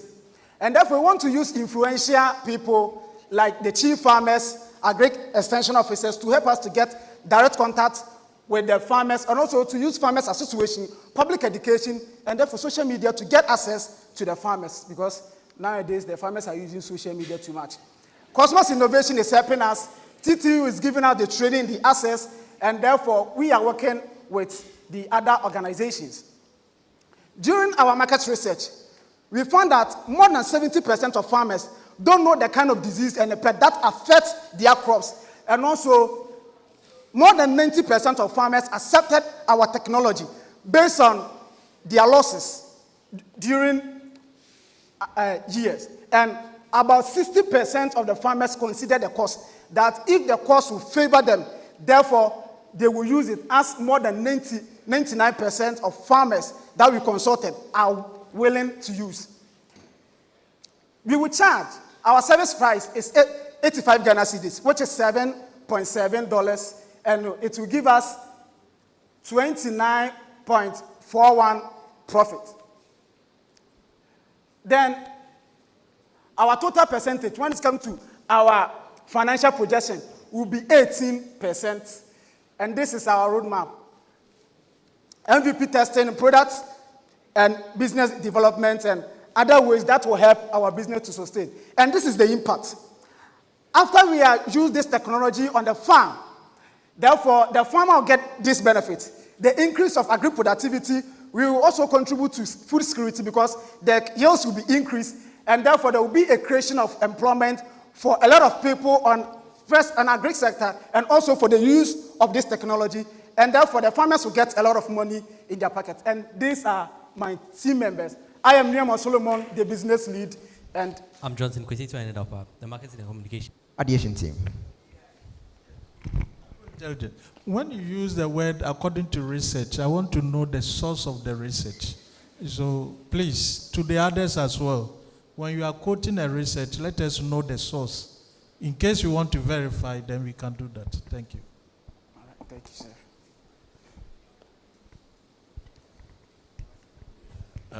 I think you mentioned the percentage of the people you surveyed. So, as a researcher, if you say 70%, if I interview only 10 people, or even 5 people, and 3 says, so we want to also know how many people you interviewed and the kind of farmers who you interviewed that you wanted to. So I just want that before I add another one. We consulted 30 farmers during our research, and we went with them with a questionnaire. So based on the answers they gave to us, we did analysis on it to find out those percentages. Yeah, so I think in the country, Aquamea, and I'm glad you mentioned Aquamea because they were one of the first group of people who did some trials in the use of these drones. And then I don't know whether you know exactly what they are doing compared to yours, because I saw that you gave them a take of 1 compared to about 5 things that you are doing. Because I know that, some of their prices are very relatively cheaper because sometimes they spray and do some of the things that you want to do at $5. We didn't want you to be sure that, you have more to offer than some of these competitors. All right, sir. Okay.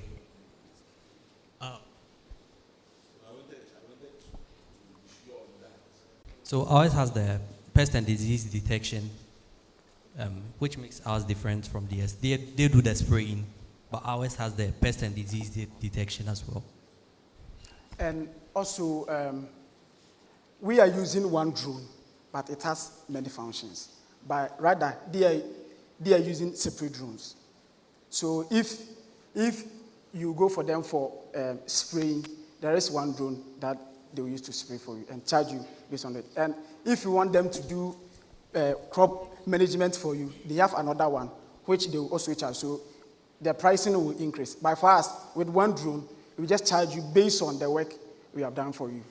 So that will also help the farmers. Okay, thank you so much, Agro Intelligence, for the presentation.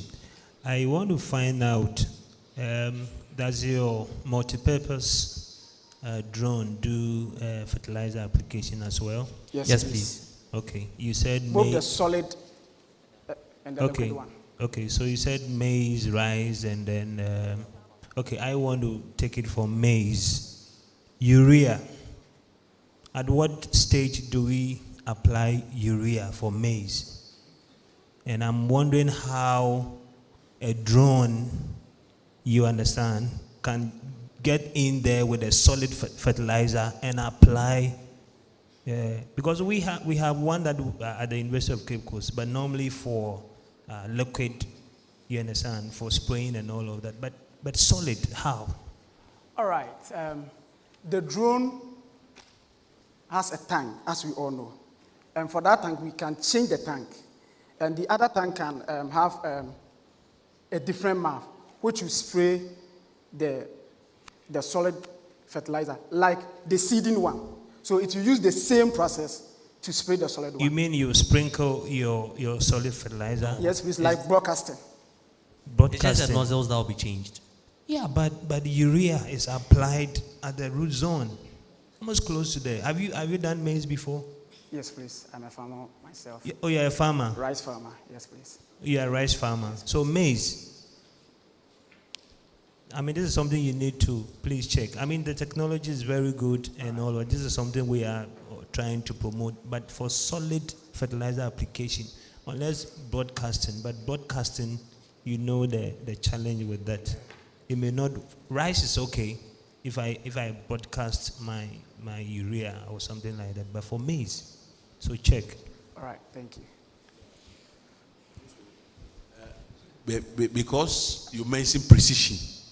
You see, we are talking about precision agriculture. We don't want to waste fertilizer. So the idea of precision agriculture is also sustainable because you are able to apply at exactly where the plant needs. So when you are doing broadcasting, where you are doing maybe 10 bags, if you do precision, you can do 2 bags and receive the same. So if your proposition is about precision, be careful about broadcasting. Right, sir. Thank you. Thank you. And we'll take this to be the final comment. Yeah. Quickly, what's the cost of the drone? It's ranged between $1,000 to $10,000 based on the size. So which size are you going to use? We want to use 16 liters. And that's how much? That is 4,000. No, from Dallas aspect, It's 45,000 in Ghana cedis. In Ghana cedis, so around 4,000. So you buy 1 or 2? One. And That's for the start. Okay. So when it breaks down, you don't have any business. But we will buy 2 drones. Look at it. I'm just giving you a suggestion. That if you have a business today, the drone is a machine. Yeah, it can break down. And for as long as you have not repaired it, you don't have any business. Assuming it breaks down during the season that they need you to do the job. So look at it. All right, sir. Mine is not a question. I think so far you're the well-dressed team. Wow. So far. Right. Thank you very much. You want to say something? You want to say something before you go? Thank you for the contribution. We'll put them into consideration. Thank you. Right. Together they form Agro Intelligence. Aho! Aho! Appreciate. We're taking the next presentation. This time, Farm Gate Agro Hub. Let's show them some love. Aho! Aho! Appreciate.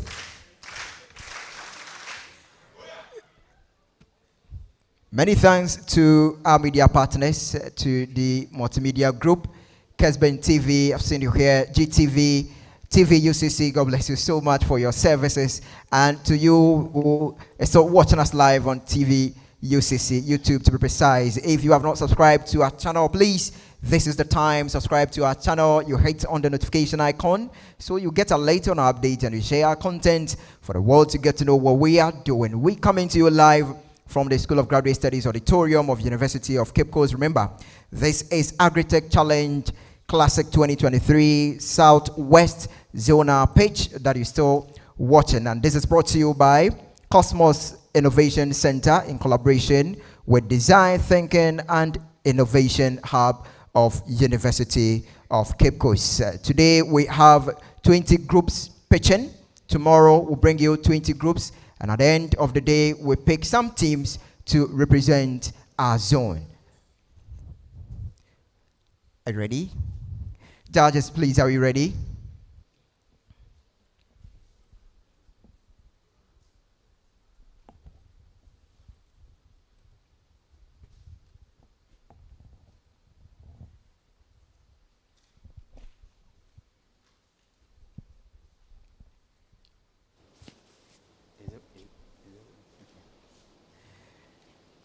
Let's warm them up. Aho! Aho! Aho! Appreciate. Great.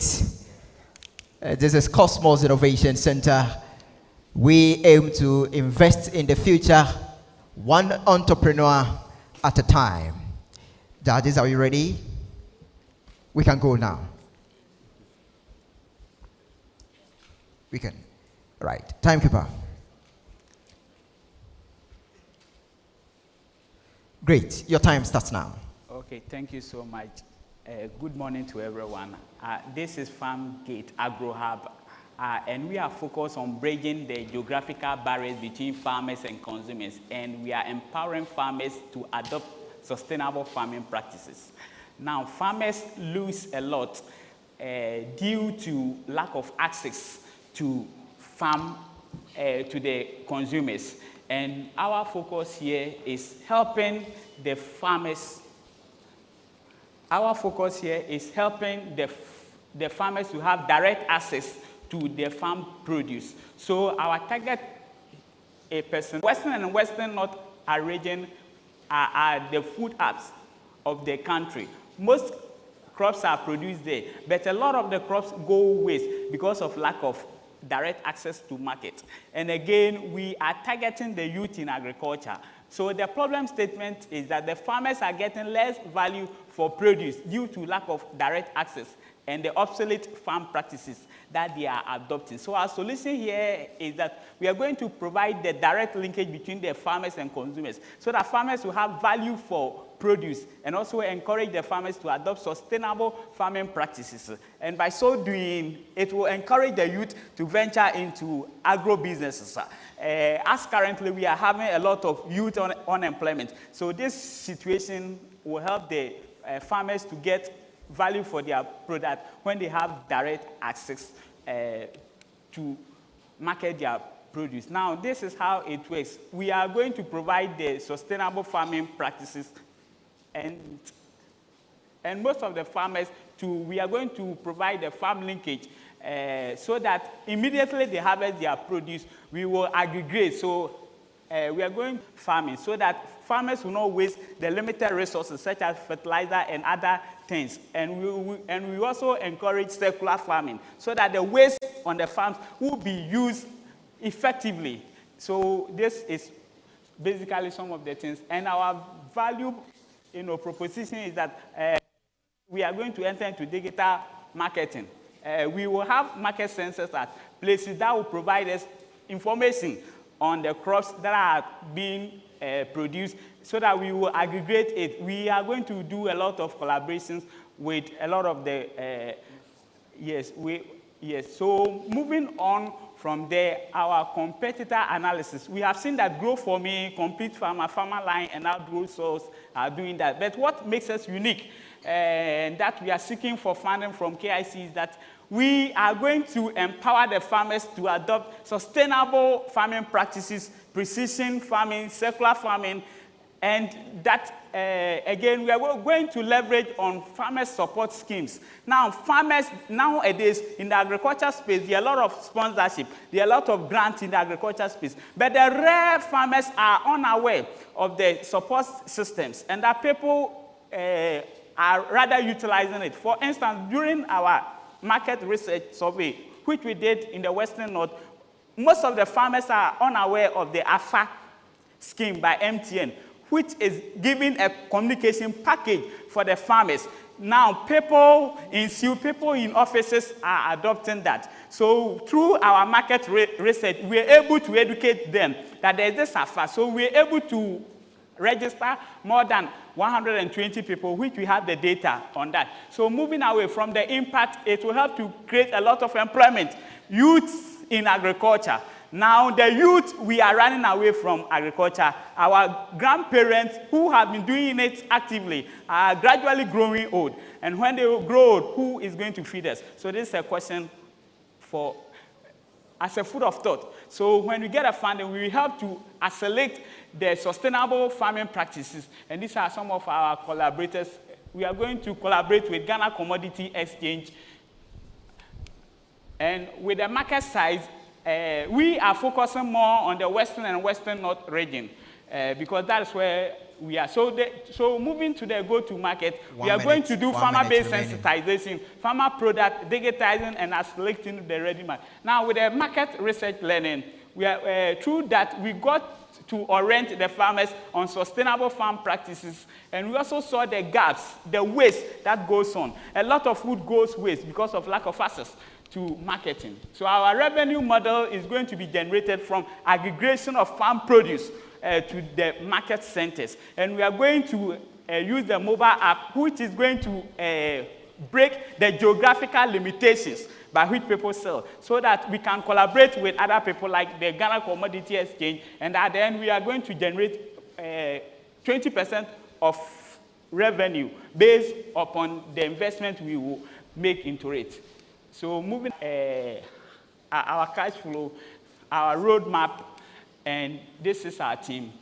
I'm Gloria Nana and I'm a software engineer and an agro entrepreneur. And it's Shoba Emisa, a food supply marketer. Right. Thank you. And together they form the Farm Gate Agro Hub. Addition team, please, let's hear you. Yeah, thank you very much for your idea. It looks good, but I'm lost about what their production. We will collaborate with the Ministry of Food and Agriculture and to empower them to adopt smart, sustainable agricultural practices, circular farming, precision, and all these things, which are going to boost productivity, and it is going to enhance food please, who security. is going to do those things? Are you going to do all those training, precision, and all those training? No. For the Ministry of Food and Agriculture? Collaborators. Yes. Our focus here is get it from the farmers and sell it out. Very good. So be clear, and then because as for problems, Ghana, we have a lot of problems. If you want to solve, you cannot be solving all. So let us be clear. Okay. So we know that this is what you want to do. Other ones that you provide, you can do in addition. Yes. Should not be projected too much, because my mind just went on that okay. As if you are also doing all those things. No. Yeah, thank you. So into selling, but that comes as a byproduct to boost productivity. So your revenue projections, then when you show the slide, you just move to another slide. Okay. So we couldn't get a chance to see what you have on it. Okay.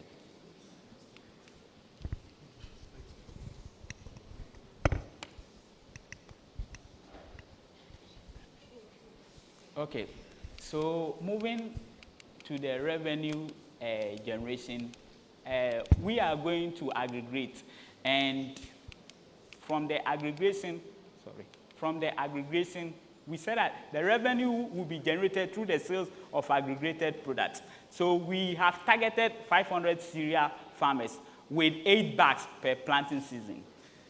So basically, if 500 farmers with 8 bags per planting season, and the planting season we just place it 2. That is because mostly with maize, sometimes between 4 months and whatever. So in order to make it simple, we chose 2 seasons. So at the end of it, the total revenue is equal to price per bag times the total aggregated bags. So at the end of it, depending on the money, and this is just an example. So of every investment we make, we are going to get an outright percentage of 20% on that. and it will help to minimize post-harvest losses which are happening in Western North. Which is happening in Western North, and that is where I'm coming from. Having experienced these issues on hand, I know the way by which food loss is causing more harm. If this food are to be on the tables of consumers, it would have promoted good health and helped to achieve most of the sustainable goals. So, but this food often go waste, from the farm to the fork, and which I'm titled From F to F, Farm to Fork. A lot of waste. Right, that's fine. Quickly, you said you are aggregators. Yes, please. Who are your off-takers? Okay, our off-takers here are going to be the Ghana Commodity Exchange Market, which we have already partnered with. And again, we also have eateries. We also have a lot of other people who are willing and corporate bodies. So, but the Ghana Commodity Exchange Market is one of our target places. Okay. And the African Free Continental Trade. That's okay. That's okay. Listen, please. You indicated 8,000 bags. 8,000 bags of what? Please, it's 800. 800 bags of what? 800 bags of cereals. We use that as a parameter. Which cereal? Of maize. Yes, so be specific. Yes. Because you said you've already contacted somebody. You have an off-taker. Yes. Yeah, so you are dealing with maize. Yes. All right.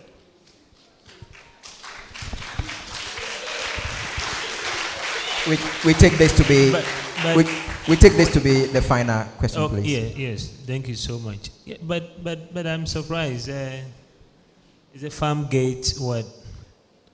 Farm gate Agro. The post-harvest losses photos that you showed are for, I saw fruits and vegetables, right? Yeah. And yet your business is into cereals. Is that the case? Yes. Hello? Is that the case? Hello?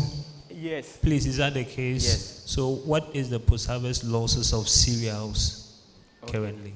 Okay. Now, beginning it from the initial stage, most of these post-harvest losses occur with the perishables due to their limited nature. But our focus here is on the cereals, looking at the geographical. Yes. And this is the linkage. So you should have given us the numbers, okay? The real issue, the issue with cereals. Yes. So that we can understand whether the solution you have. So simply it's just an aggregation of, cereals within your region. Yes. Is that not it? Yes, please. Okay, thank you. Right.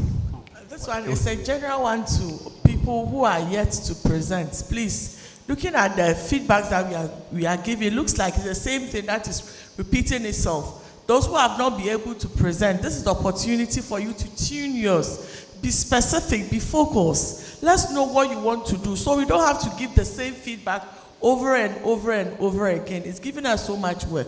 Please be specific. You are going for competition and you must be very focused what you want to do. Thank you. Thank you.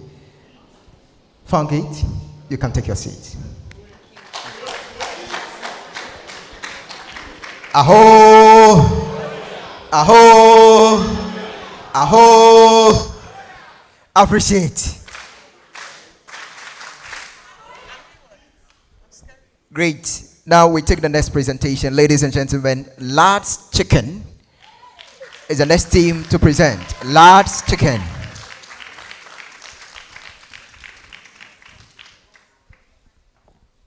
Many thanks to Professor Mrs. Sarah Dakwa.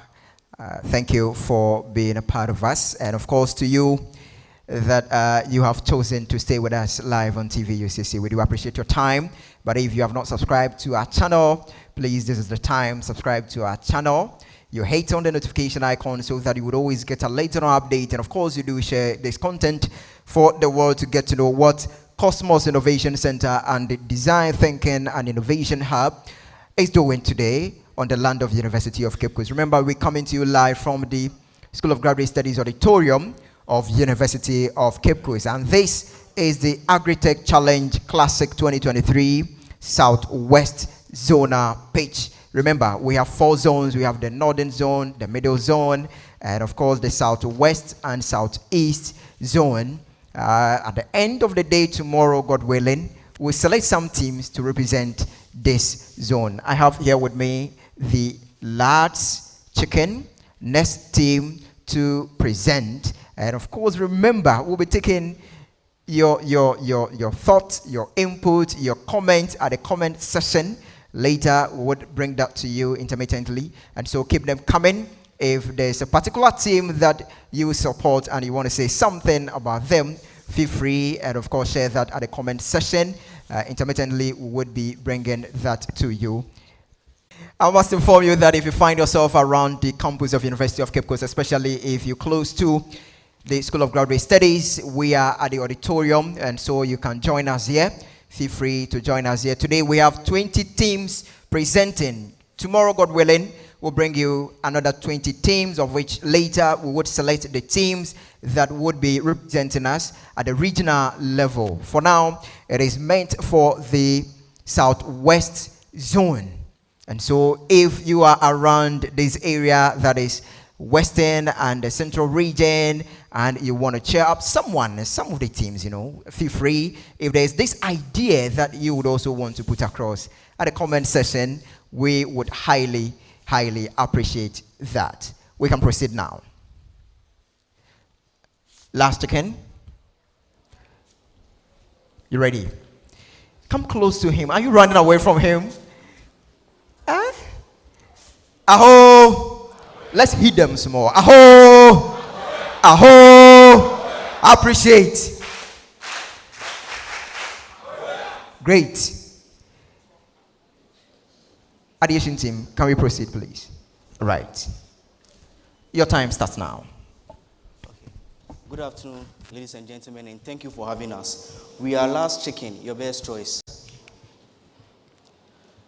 Last Chicken, we are passionate individuals who are into the processing of poultry. And then with the processing of poultry, our target is on busy families who desire quality food product but don't have the time to process it. Then we come into play. Restaurants, food vendors, and hotels who require quality poultry but don't have for consumption, we come into play. Now, with the problem, from our research findings, from our market research, we got to know that the time and complication associated with processing of chicken has led to the importation of chicken which has questionable qualities. With our solution, we are setting up an automated poultry processing plant that produces fresh and quality poultry meat for our customers. How it works. Now, we coordinate with local poultry farmers to obtain quality bears. Then we go on to the product marketing and then order taking. Then we proceed to the processing of the poultry. Then the packaging, and then finally the delivery of the poultry products. Our value proposition is centered on: we offer best quality, antibiotic-free products, fresh products, traceability, ready to eat and ready to cook products, then purchasing convenience. Our impact is that setting up the processing plant will directly and indirectly create employment for individuals who want to venture into the processing of poultry. With our collaborators, we are partnering with Ghana Standard Authority for Product Standardization, Landmark Farms, and those farms for raw material sourcing too. With our market size, a total addressable market of 3.8 billion for Ghana, we are targeting a serviceable, obtainable market, which is a Kendi Takrade with a market size of $15.6 million US.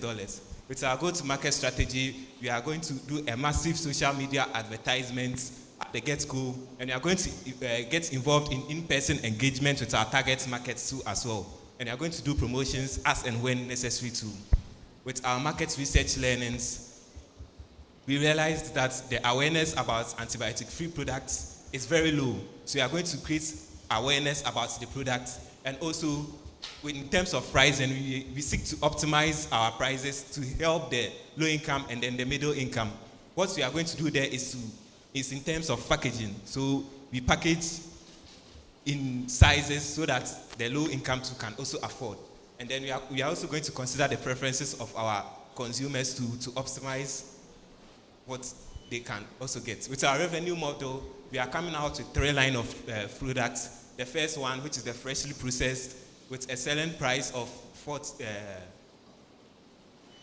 140 Ghana cedis, and then a profit margin of 14.2%, ready to cook with a selling price of 145, profit margin of 13.7%, and then the ready to eat products to selling price of 160, profit margin of 15.6%. And we're also going to render services to other small-scale poultry farmers who would intend to use our setup for their own processing, and we're also going to offer them discounts too as well.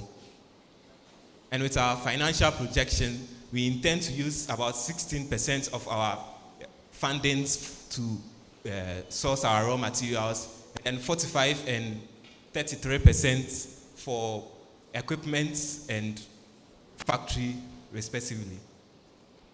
And we are not going to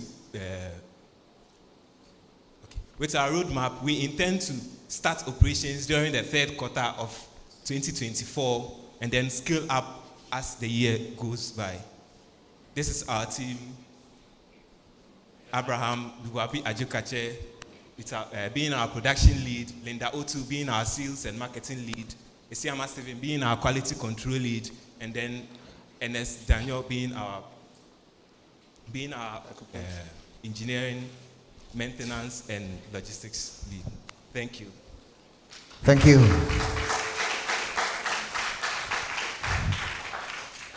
They form the Lads Chicken. Addition team. Okay, I think when you're doing the presentation, you say you want to create awareness on antibiotic-free chicken. I will be happy if you can educate me, because this is the first time I'm hearing that. What is antibiotic-free?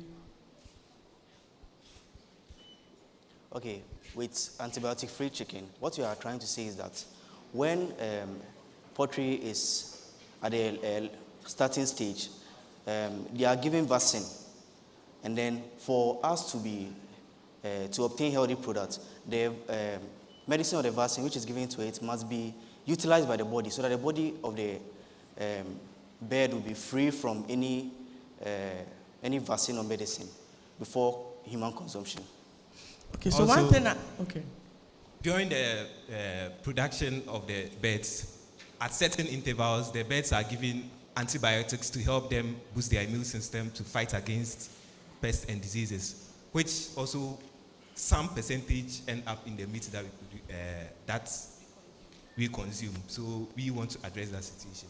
Okay, so you need to provide us with alternative, because there is no poultry farm that you cannot farm chicken, you cannot have a poultry farming without giving the chicken antibiotics. Otherwise, you are going to lose all your fowls. So I'll be happy to know the alternative you'll be able to give, because they depend on antibiotics. If you ask any poultry farmer who is here, you know that the birds, they depend on antibiotics. So you should be able to give us an alternative that has been tried and tested, so we know that what we are going to consume is antibiotic free. That is number one.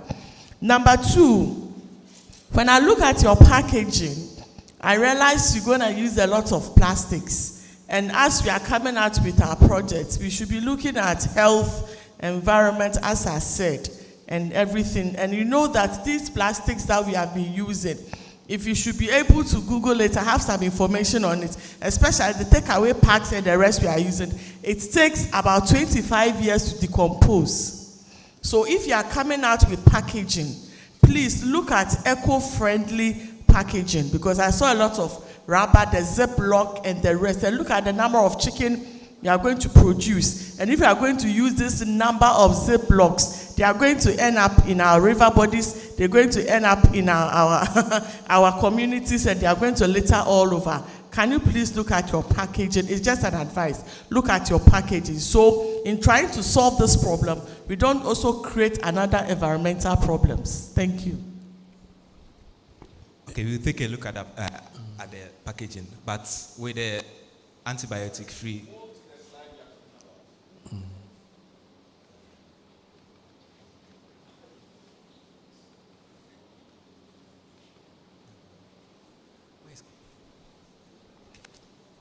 Okay, with the antibiotic-free, we have one of our competitors dealing with operating in that space. He uses plant-based,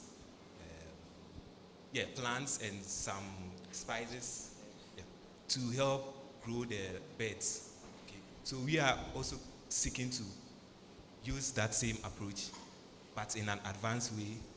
And one thing about the antibiotic-free production is that you can't use it on a bigger scale because it comes with a very high risk. If you get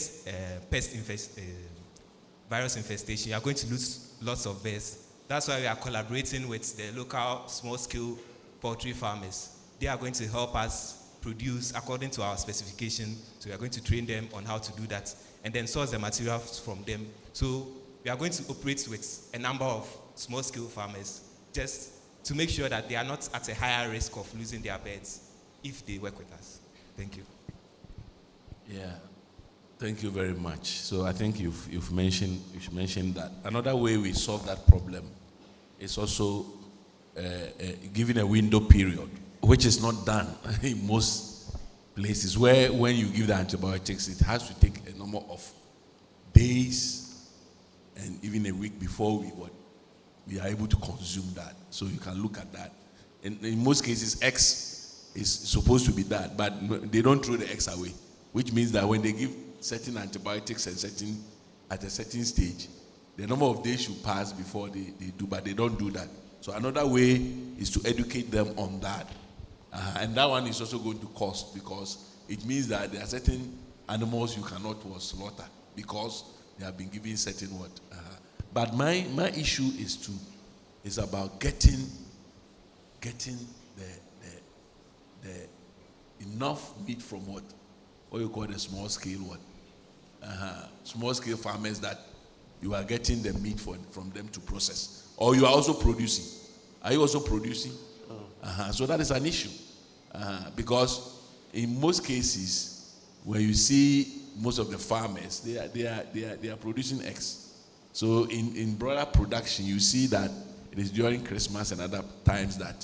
So it means that if you are not producing, then you have to be able to get farmers who are ready to produce, because we have a small processing here. It is very difficult to even get outsourcing farmers to bring their to buy from them. So you have a challenge when it comes to getting farmers who will do the broilers, because we don't normally want to process the spent layers. So that should be that. You can decide to also go into it.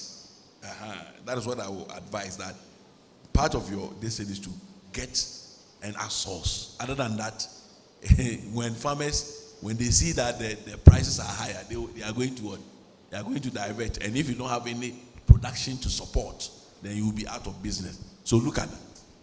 Okay. Right. We take this to be the last question, please. Okay. Thank you for your presentation. And I know one competitor of yours that is into aggregation, and she's assured of constant supply because she funds the farmers. How are you going to beat that competition?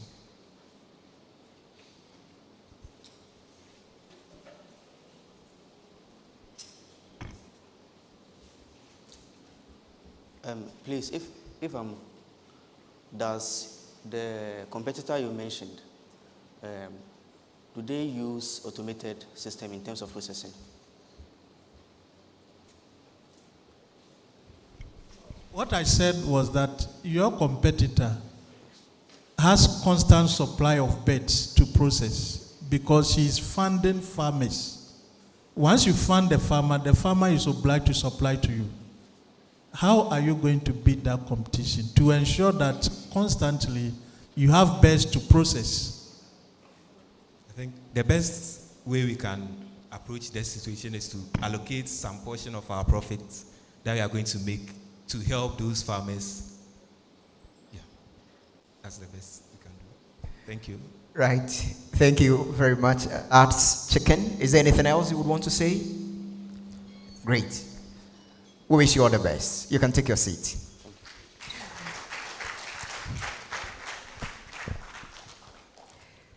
Next to present, ladies and gentlemen, we have Pray Frames. Pray Frames. Aho! Aho! Appreciate. The heat is down. Appreciate. Do you want to tell me that you want to go for break? Is that what you're looking up to? We'll be doing that. But let me remind you, today we'll have 20 groups presenting to us. And of course, after taking the first 10, we'll go for break with the next 10. And tomorrow we'll bring you the next 20 groups to perform. This is Agritech Challenge Classic 2023, Southwest Zonal pitch, coming to you live from the auditorium right here, School of Graduate Studies Auditorium of University of Cape Coast, wherever you find yourself, especially if you are around the campus of University of Cape Coast, you can join us here at the School of Graduate Studies Auditorium. But if you are too far from us, and of course you cannot join us here, then remember to subscribe to our channel, you hit on the notification icon, and share the content. Somebody is interested in this. The whole world. Share the content for the world to get to know what Cosmos Innovation Center. The rate out of every 3 children in the urban areas are malnourished. Also, 79% of low-income working mothers find it difficult to afford nutritious meals for their children. So here comes the solution. Yummy Tots. Yummy Tots. So at Preference Food, we process and sell instant ready-to-eat yam-based baby food that is affordable, convenient, highly nutritious, and alleviates malnutrition in children. So one may ask, how do we make it happen? When it comes to our production site, after sourcing the raw materials from the farmers, we process it, we take it through laboratory testing, after which we process it into a powder film, then package it, distribute it. So when the customer gets it, all that they have to do is to just add water, and then they are good to go. Isn't that easy? So the unique thing about our product is that it is healthy and nutritious, also reliable and effective. It is of low sugar and affordable, meaning that any other person can afford it. We are also with the aim of fulfilling SGD Goal 1, 2, and 17. That is, and we will do that through job creation by employing directly 10 people, and also improve the standard of living of women and youth, and contribute to food security, and then collaborate with local farmers and other stakeholders. We are also not ignorant about the existence of our competitive market, so we'll be competing with Tomvita, Cerelac, and Yamvita. But what makes our product stand out is that it is of low sugar, very affordable, healthy and nutritious, and also reliable. We wouldn't be doing this on our own. We'll be working hand in hand with Cosmos Innovation Center, D-Hub, and working with NGOs, Food and Drugs Board, CSIR, and the Ministry of Health. We are also with the aim of going into an industry gap of $1.1 billion, of which we will be serving $20 million, which is 40% of $49.84 million.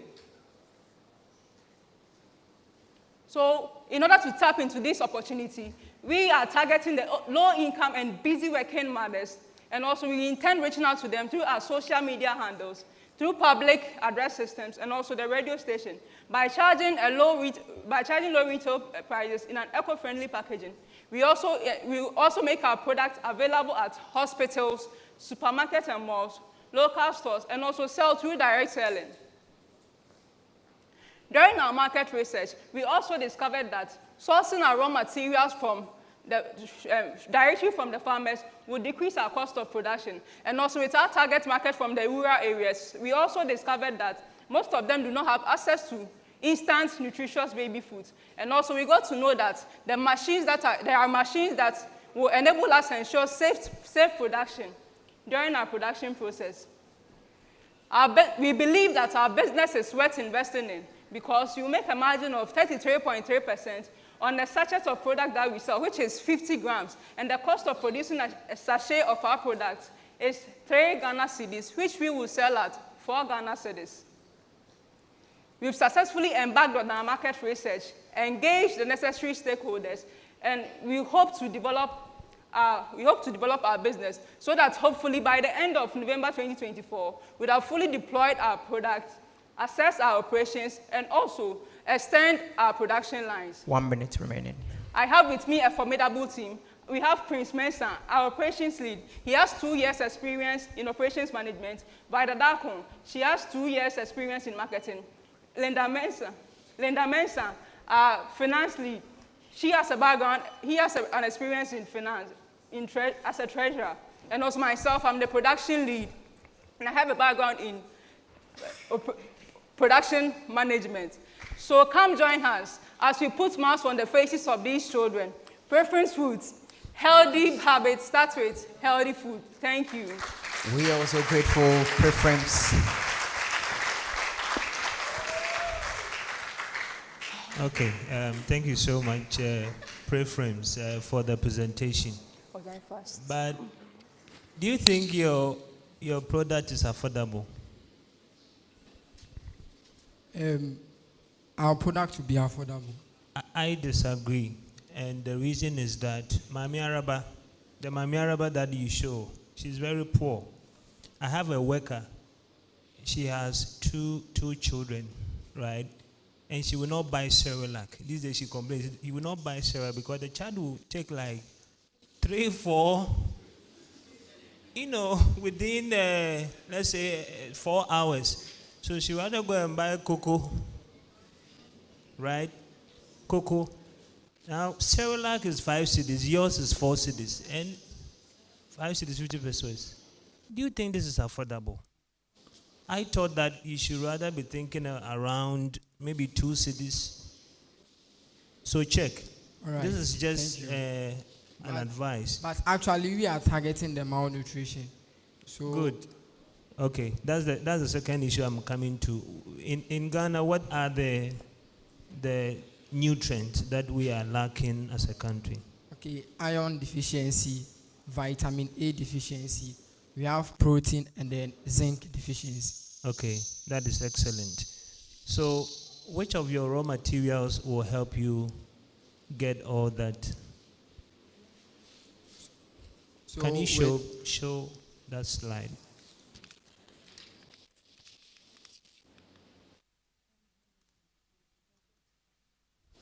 All right, so we have the yam, we have soya bean, we have banana too. So please, the yam has vitamin A.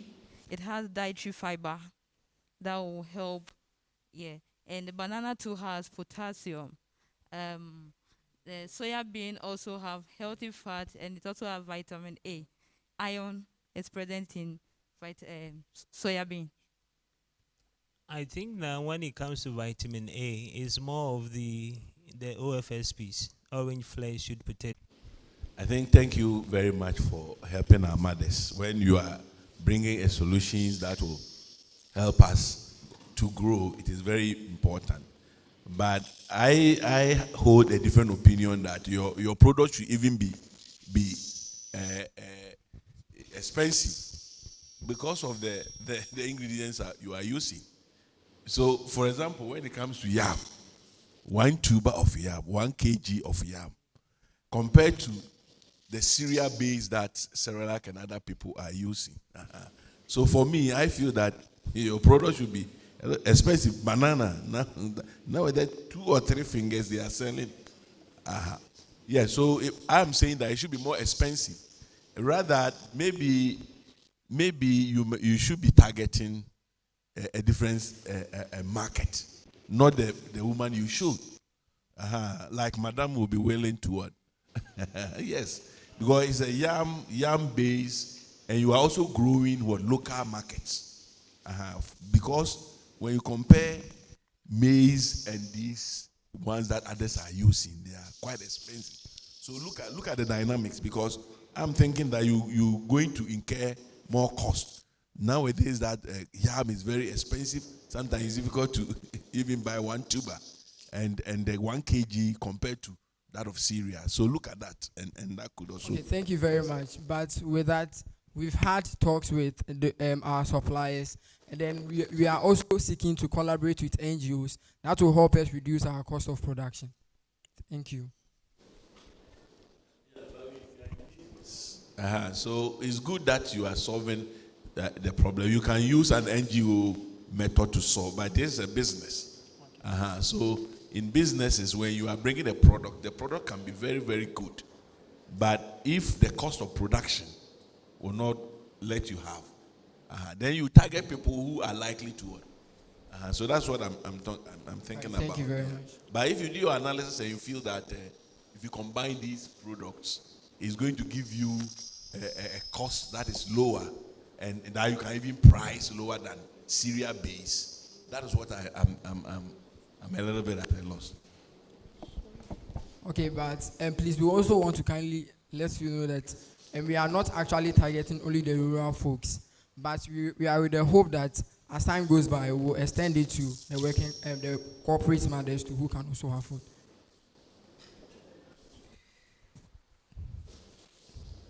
Any right? Thank you. Thank you very much. Wish you all the best, huh? Aho! Next to present, ladies and gentlemen, we have Pie Vegan Leather. Pie Vegan Leather. Aho! Aho! I appreciate. Great. Please take us through the slides of preference before the Pie Group team get prepared to present to us. Take us through the slides. Let's appreciate their slides. This is what we'll be doing while we do break for the next team to present. We go through the slides so that our people who are watching will get to know what we're doing, would appreciate the slides, and of course the content of the idea very well.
Right.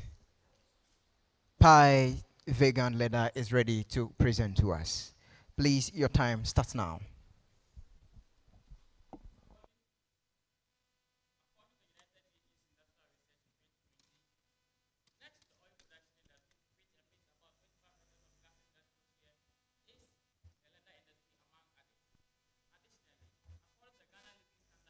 In 2020, Ghana pineapple production is estimated to be around 300,000 to 400,000 tons of pineapple.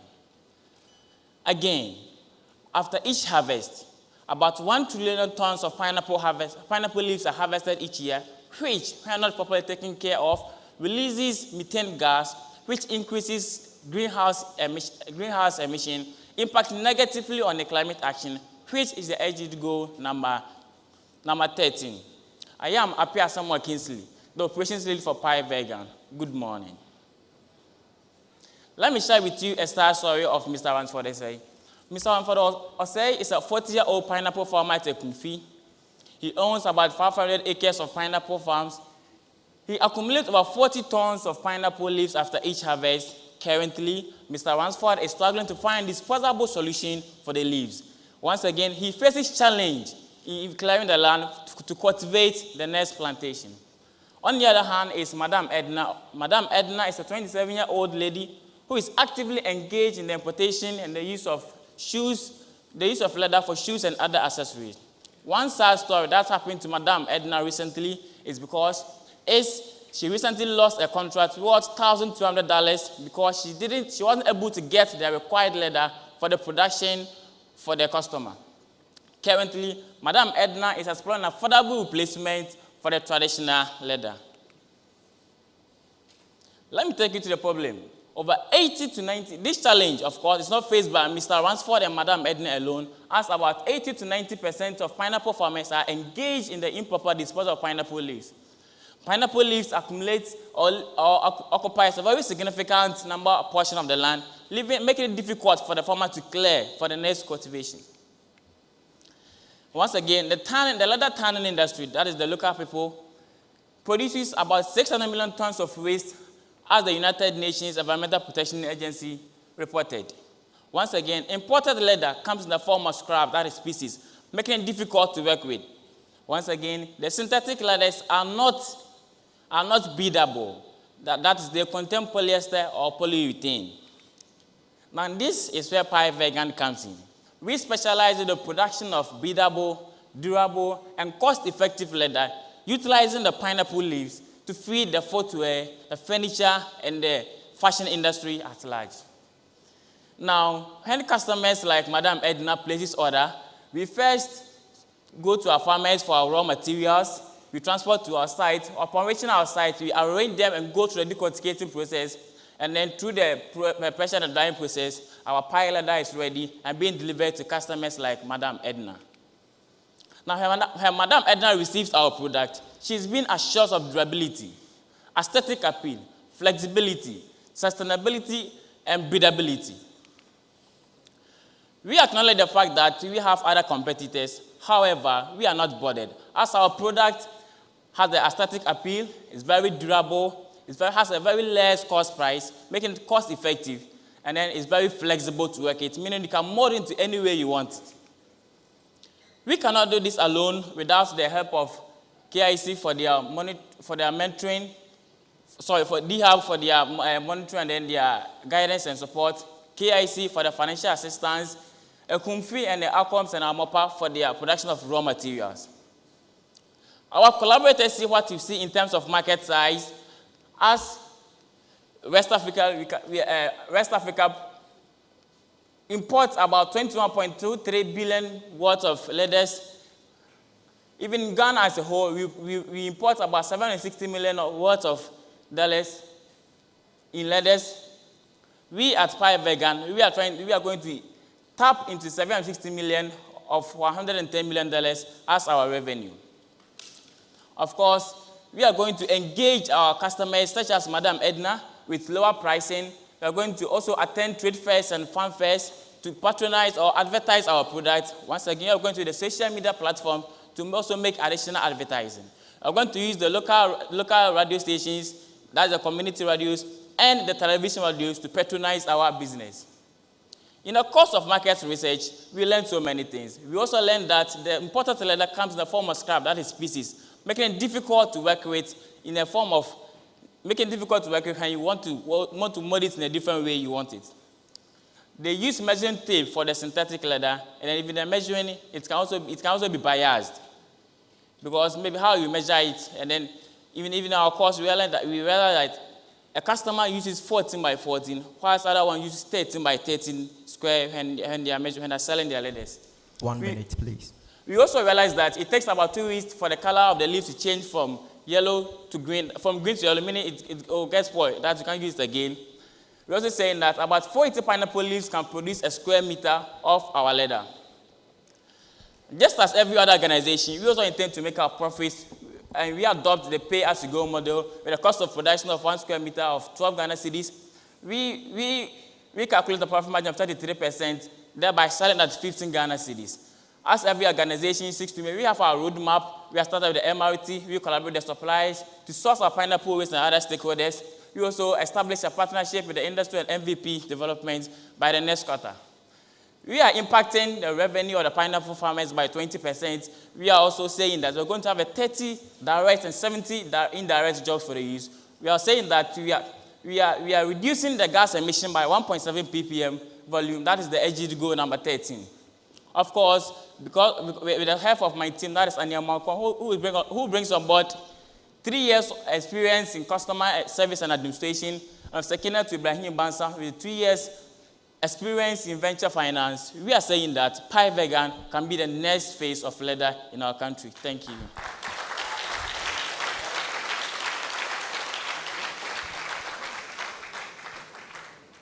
Two ladies and a gentleman, they form the Pi Vegan team. Thank you so much. I have one question just to ask. Please, how much raw materials do you need to produce a meter squared of leather?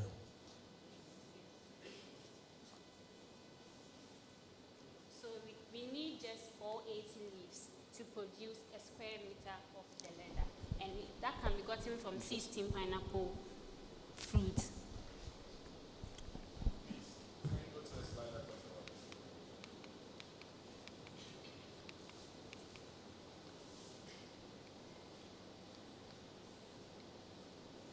About 480 pineapple leaves, we can produce a square meter. That is, we can get these leaves from the 16 sackets of this pineapple. Yes, but you see, something like this, you need to state it in maybe kg instead of leaves. You understand? Because different leaves may have sizes and all of that, so that we are able to situate it in a context in terms of the amount of waste that is generated from the field. So you sources from the Kunfi juice processing plant. Yes, sir. Is that the case? Yes, sir. I have also seen some of the farmers, plowing back this into their land preparation. I don't know whether you saw this at Kunfi, around Shia area where they normally sell the suckers to the other farmers, but upon re-engaging them, we realize that a chunk number of the leaves are being wasted. They just use just 2% of the generated leaves. They don't even, it's not the generated leaves, the suckers. So they have some portion that they replant them using the forcing method and other procedures. But a chunk of the leaves, they either cut them during harvest or in every 3 days just to make way for them to check the plantation. They have to trim the leaves off, and we are targeting the leaves that is being trimmed. Okay.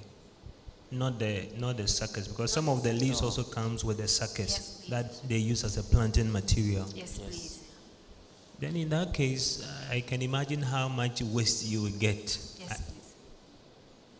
No. Will it be enough for your production? Okay, so it's going to be more than enough for our production, in the sense that when we engage them, we realize that when they plant pineapple today, it takes 3 years for them to do away with the entire base, like let's say the mother plant. And so when they do away with the mother plants, we also get a lot of leaves from that. And they don't normally plant. The leaves that comes out. They are not the one that will be used for replanting. Well, I think this is another innovative idea that I've heard. Now, my concern, I'm sure it's the same concern that's been expressed. Costing. And I think you need to do a lot on that because beginning, they will give the leaves to you for free. Ghanaians, when they know that you are going to do leather from the leaves, the next time you go, they will sell it to you. Now, apart from that, I don't know where you are starting your factory.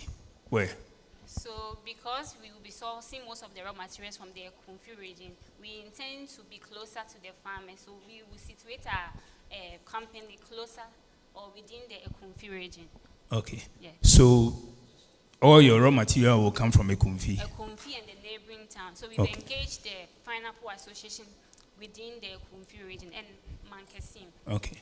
So just have a look at your transportation cost and all that and add it to, if that's okay, then that's fine.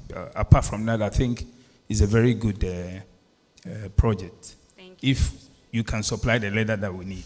Yes. Thank you, sir. Thank you for the presentation. And I must commend you. I've watched YouTube videos on pineapple waste being used for leather. I have a leather production unit where we do slippers, shoes, sandals.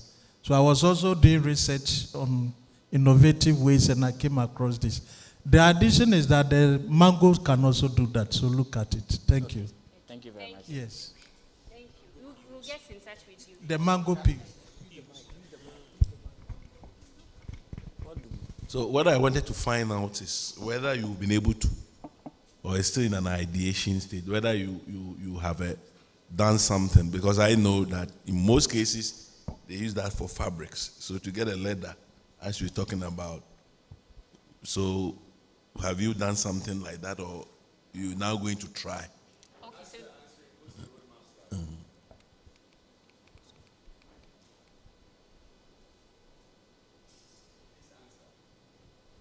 Okay, so we have.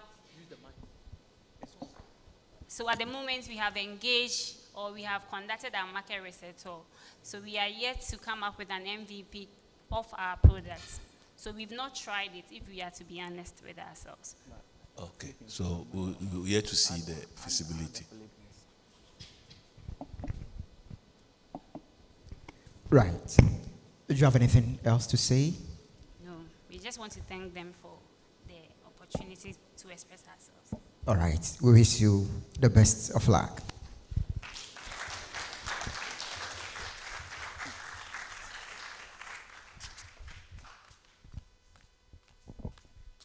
Aho, aho, aho. Appreciate. We're taking the next presentation. This time, the Trashup team would be presenting. So let's show them some love. Trashup. Aho! You're still watching us live on TV, UCC. This is the Agritech Challenge Classic 2023 Southwest Zonal pitch.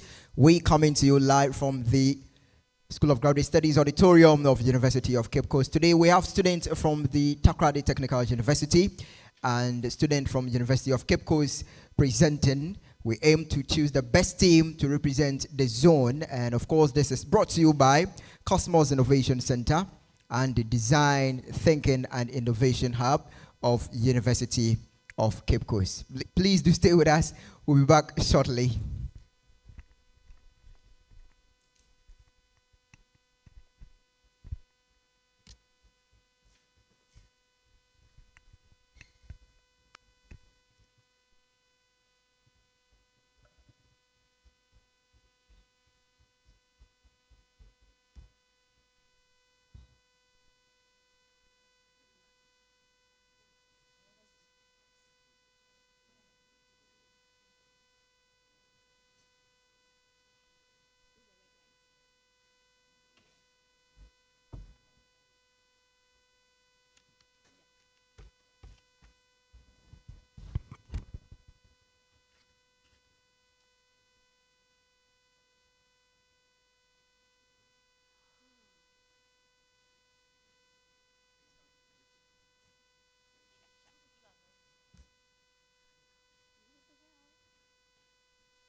you realize that the cuteness and everything that makes sense is the ability of the person to contribute to the success that makes sense.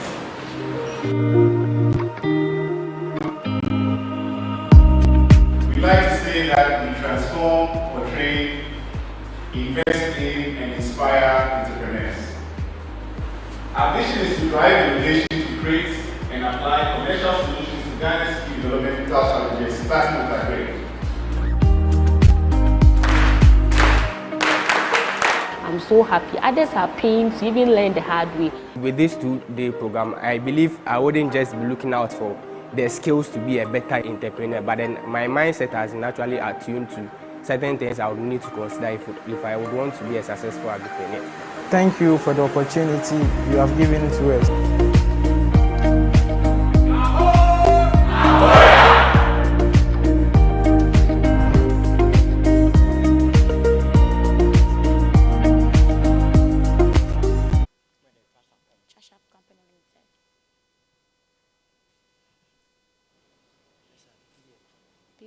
PDF.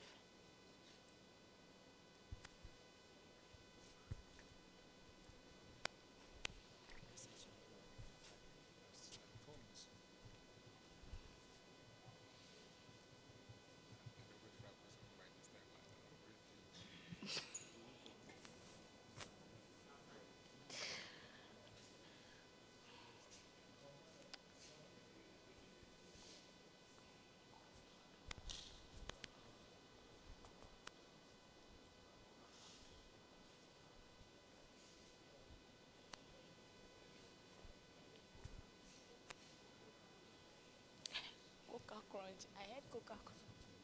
Just said.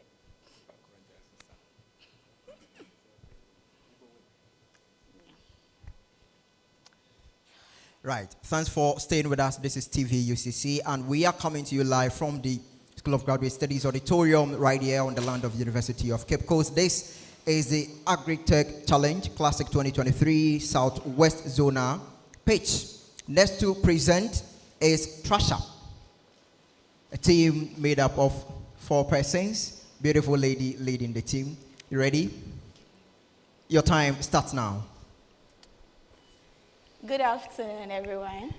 We are Team Trashup, and in Trashup, we aim at producing unwoven fabric, which is called grey baft, from pineapple leaves. That is what we aim at doing. Now, who are our user personas?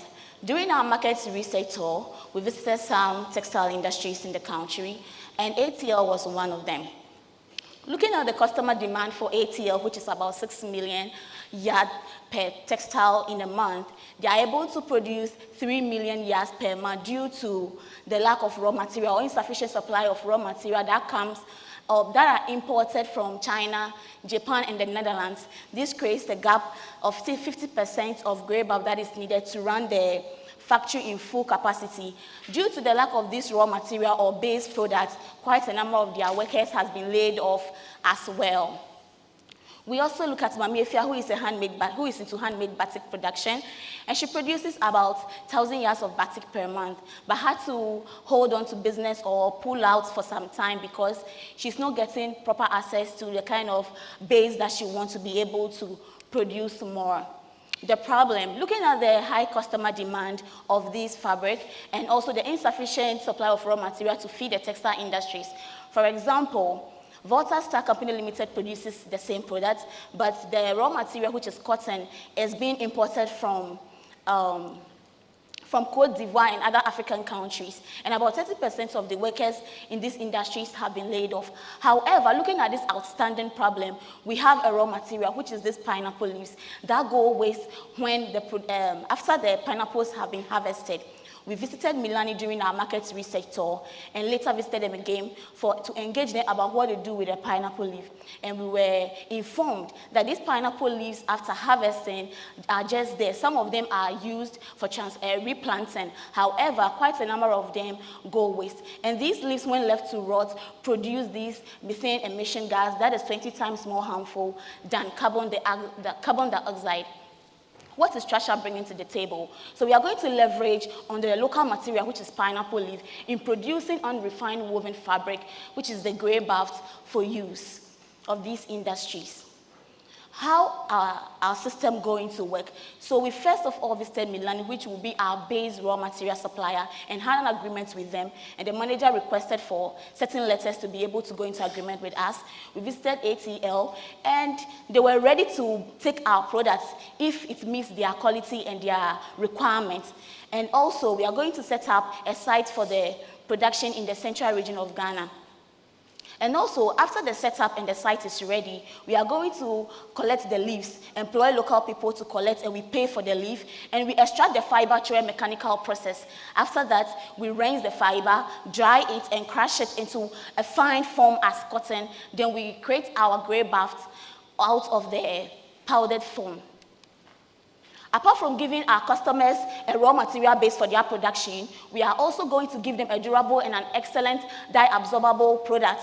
And also, we are going to give them a product that is much effective, since most of our raw materials are from the country. And also, the product is versatile in the sense that if Mami Efia is no more interested in doing batik, she can use the same fabric to do other upholsteries like bags and other things like hospital medical equipment, like the bandage and other things, can be done with the same fabric. That's notwithstanding, we are also contributing to a 10% extra income for the smallholder or small-scale farmer. And also, we are going to contribute to job creation for about 10% of women in these local communities where pineapple farms are located. So quite a number of these women are going to work, enhance their livelihood, and also impact their children's life through proper education and other means. And thirdly, we are also going to contribute to the reduction of about 0.5% of the total 25% of greenhouse gas emission that is emanated from methane. There are other competitors on the market. ATL started, but as we speak, they are out of total business of producing grey bags because they cannot afford the raw material, and their machinery too is outdated. So they have to lay off that system. So they only go into the finished produce. And Volta Star also produces. However, they only produce for GTP because GTP supplies them with the raw material. And what makes us unique among these people is that our raw material are locally sourced. Peanut fiber, or the fiber made from pineapple leaves, are durable and much stronger. When they are washed over time, they last and cost effective, and the product is also sustainable. We are going to work with collaborators and partners like Cosmos, because Cosmos has funded our project with financial help. DHAP is giving us the guidance and teachings that we need to come up with this, and Milani would be our source of producers. Looking at the total addressable market, streamlining down to the serviceable, obtainable market, we tend to make up about $100,000 of money into the market. Also, how do we intend to penetrate this already existing market? We tend to create awareness by having a face-to-face engagement with our stakeholders, as we did with ATL. And also, Trashup would engage in institutional exhibition, and we also paid ads to be advertised on social media. During the market research findings, we realized that our product is viable. However, we need to go under certain physics and testings of the fabric to be able to see if it would meet the demand. Our stakeholders are ready to engage us, and customer behavior was friendly. Wrap up, please. The revenue model. So we intend to produce a cost of grey baft yard at 7 cedis and to sell at a wholesale price of about 9 cedis, making a profit of about 28.57%. The way forward, and this last quarter, which is November, we are going to have our MVP testing, streamlining down to our 4th quarter of next year, where we would have a fully launched and be into proper production. Meet Team Trashup. I'm Florence Asime, the operations and financial lead. Great. Thank you very much. Your time is up. That is Team Trashup. Please, let's hear from you, Ideation Team. Thank you, team. You've done very well. I like the way you've gone to the market and actually source the one who is going to uptake. I mean, this is what is very good, because it means that when you produce, you'll be able to make profit by, giving your produce, your product to them. Yeah, I think the other issue is about I think the way you've calculated your aspect of that. Are you going to tap? So if this is the whole Ghana, how much are you tapping? Or is this what you are tapping from Ghana? If you are tapping that from Ghana, how much is in Ghana that you want to tap? So I think that is what the only issue I have.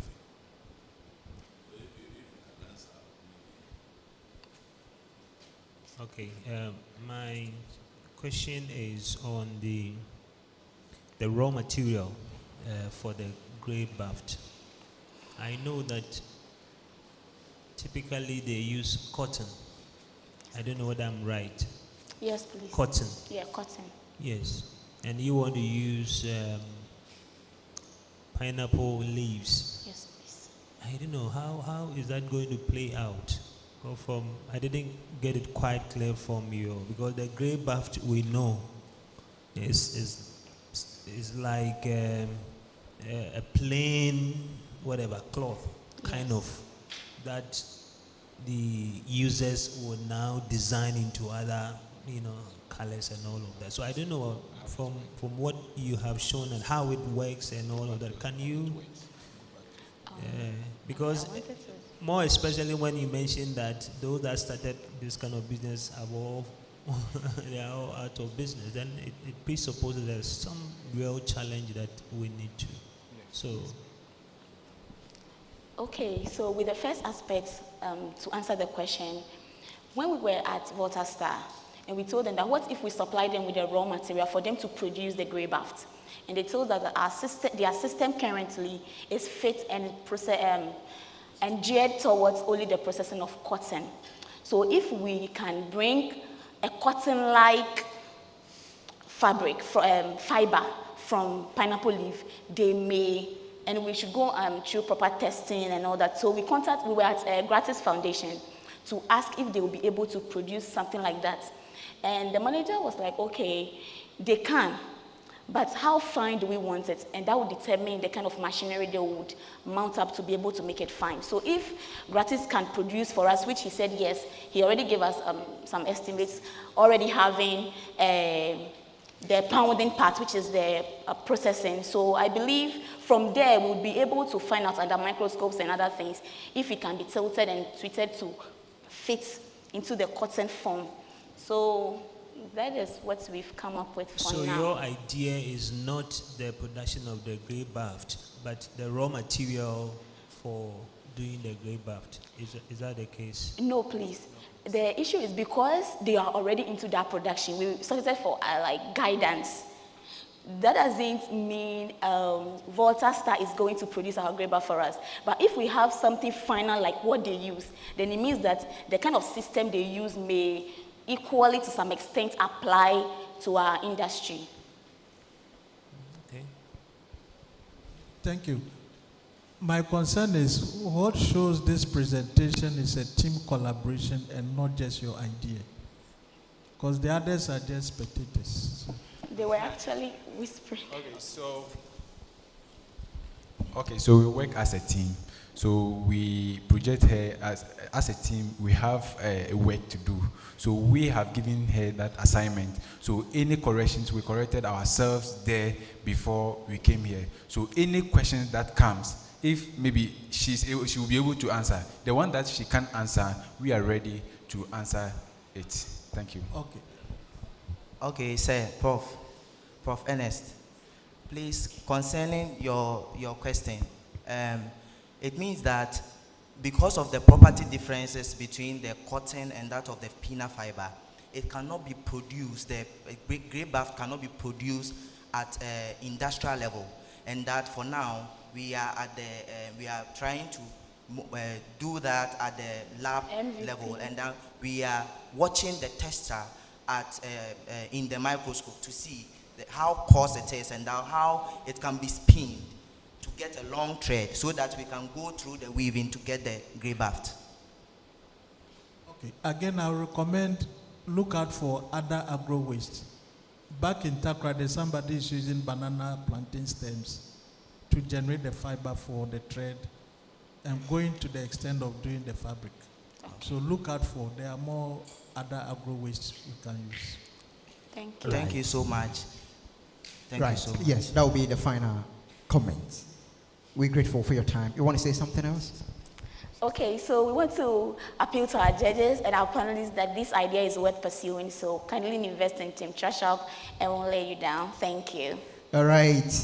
Aho! Aho! Aho! Appreciate. You just heard from Trashup. Moving on to Tvucc. Next team to present, Tvucc. Aho! The spirit seems to be down. The spirit seems to be down. Let's appreciate them.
Ghana is struggling with 68% of fish deficit. Local fish productions are unable to meet the demands because of poor technology. Right, so watching us live on TV, UCC. We coming to you live from the School of Graduate Studies auditorium right here on UCC campus. And of course, I must inform you that this is the Agritech Challenge Classic 2023 Southwest Zonal pitch that is still watching. Now it's time for Tvucc to present to us, and please take notes. After this presentation, we'll take break. All right. All right. Good afternoon, the entire ideation team. Good afternoon, fellow Agritechies. We are Tvucc, and we are into bridging the gap in agriculture. Now, during our market research, we find out that many farmers are complaining of lack of ready accessible markets and also leading to low income earnings. Okay, the problem here is that farmers are faced with lack of ready markets, and in the long run, they end up being cheated by what? Retailers. This happens in the sense that some farmers are already producing at a quantity where they don't get ready market, and those products get wasted. This is how our problem works. This is how the problem is, and we at Team Tvucc, we are here to bridge the gap in that agriculture by developing an e-commerce, farmer-based e-commerce web platform where the farmer can get direct access to his customers. So this is how the platform works. The farmer go and list his product, his or her product on the platform, and then a customer from wherever who wants the items goes to the platform, purchases the items, and then it's being delivered by the help of a delivery company, or we have a warehouse where the items will be stored for customers to get in touch with. The impact here is we increase income in agriculture with the help of those farmers being able to access or to get the ready market. We also have direct access to information where will be provided in the platform. These are our competitors: Sinapi, Click and Harvest, Agro Steel Limited, and Big Bunny Farms. Team Tvucc is here to provide a market reach where there are these are our competitors where they don't get in touch, they don't reach. Some of them has a geographical location where they are, but we, in our long run, have to receive or have to get in touch with some other locations where they are not able to. We also have a user experience where customers, both farmers and customers, can access the platform. Our collaborators, not leaving out Cosmos Innovative Center, NAFCO, Tvucc Technical University, Ghana Commodity Exchange, Roland Rice, and MOFA. The market size for our platform, for the total available market, we have about 34 million total available market. And out of this, we have a serviceable market of about 395,000 and our obtainable market size of 197,000. The go-to-market, not leaving out, going influence, email influencing, email marketing, user engagement, in-app purchase, and the rest. The market research learnings include a cost involvement and liaising challenges, and then the willingness to adapt the app. Our revenue models for subscription, for only subscription, as per 197,000 as our market size. That's the active users on the platform. 50 cedis per subscription will be ending up about 100 and we'll be ending up in an annum, that's in an annum for subscription, 5,933,000. But in all, for market commission, advertisement, affiliate marketing, and in-app purchase will lead to about 11,085,000.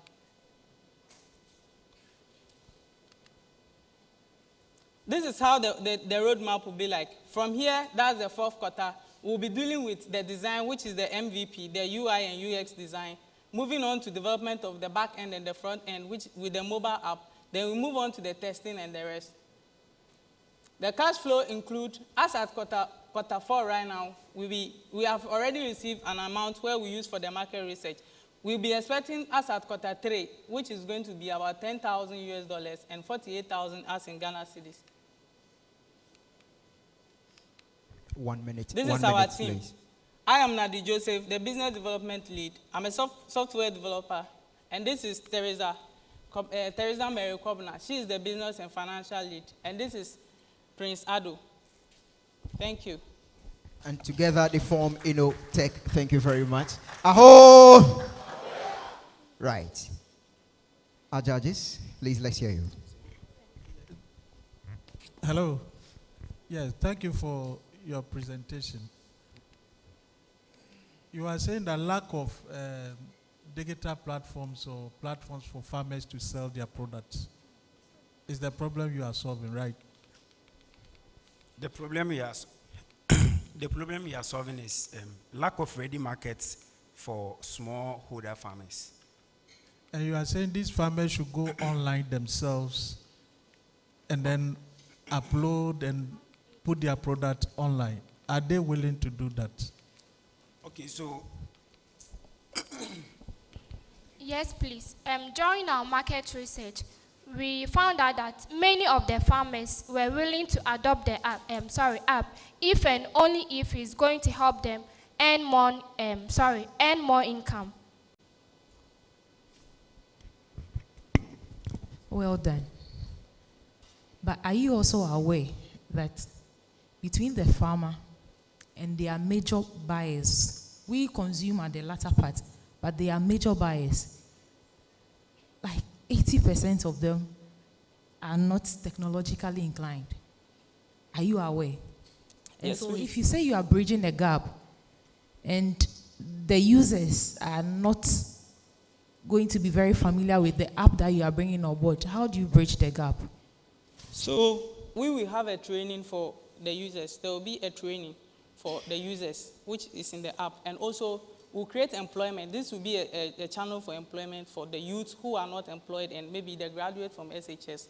They have the opportunity to learn and then go to the farmer in person to teach them or to lace them a form of accumulating the farmers on the platform. So the person can create his account and then become like an affiliate, sell from the platform, where even the farmers don't know how to use the platform, but they will be on the platform. I did e-commerce, and so I understand what you're saying. But if it comes to products, moving the products from the farmer to the consumer, I don't think your e-commerce platform will solve the problem.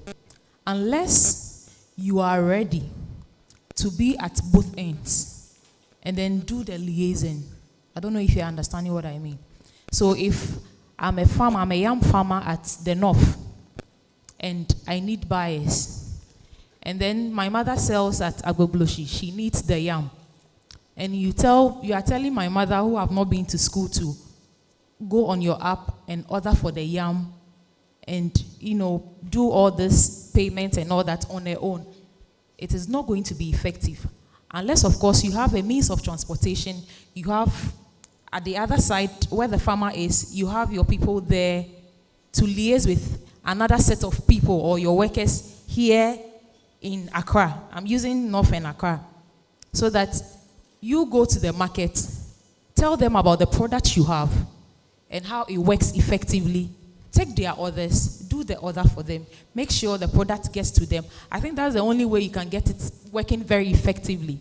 But to tell them to do the ordering themselves and then getting the product and selling it, I'm not too sure. So this is not a question, this is a suggestion. And so think about it. Thank you. Yeah, I think the name is Infotech. Innotech, sorry. My problem is your financial model is based on subscriptions. Is that not it? Not only subscription. I saw, go back to the place and let's see.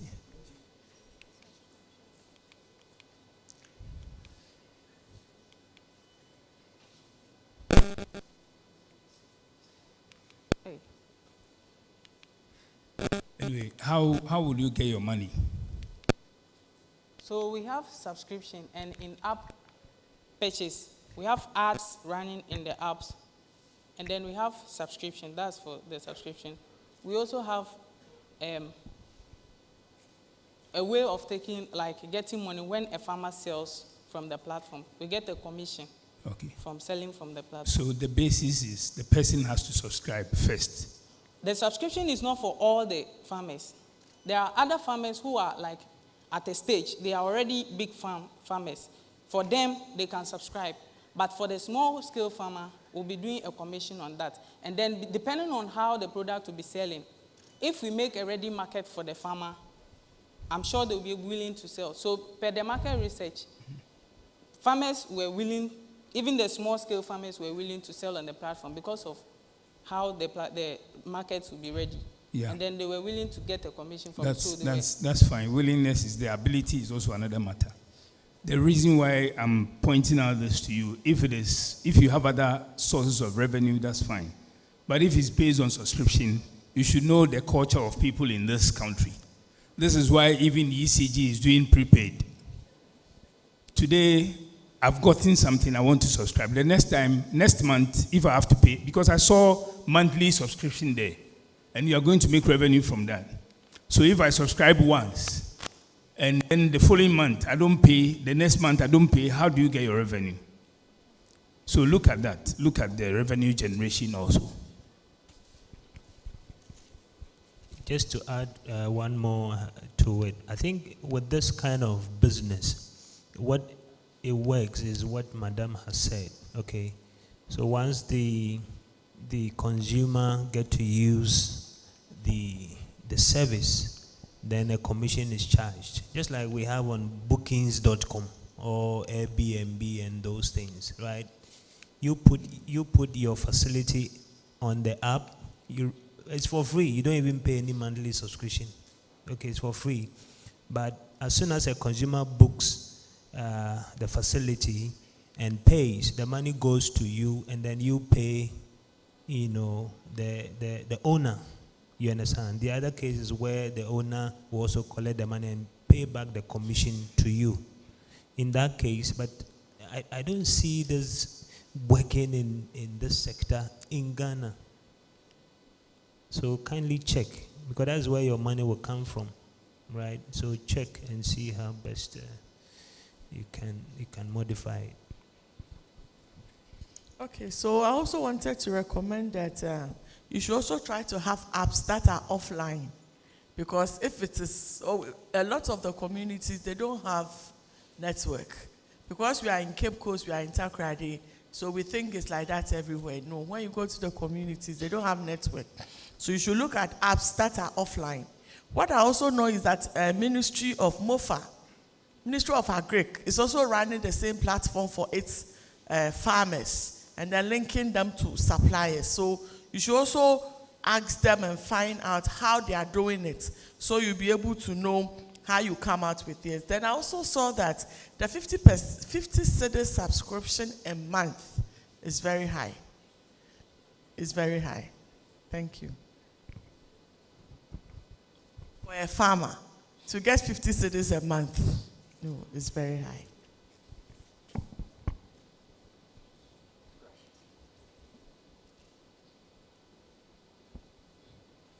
Great. Want to say something? Okay, so thank you very much. We are very grateful, and we'll be taking your suggestions into consideration. Okay. All right. Many thanks for your presentation, people.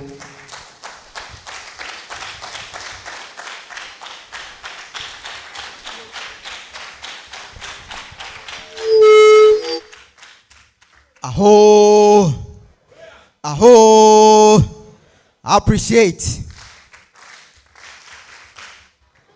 Great. To our people who are watching us live, this is Agritech Challenge Classic 2023 Southwest Zonal pitch, and we are coming to you live from the School of Graduate Studies Auditorium right here on the land of University of Cape Coast. We have the Takrady Technical University and students from University of Cape Coast pitching their ideas for the contest. We want to break here. We're taking a few minutes to break, to relax, to refresh, and bring you more. We have 8 teams to present. Do stay with us. We'll be back shortly.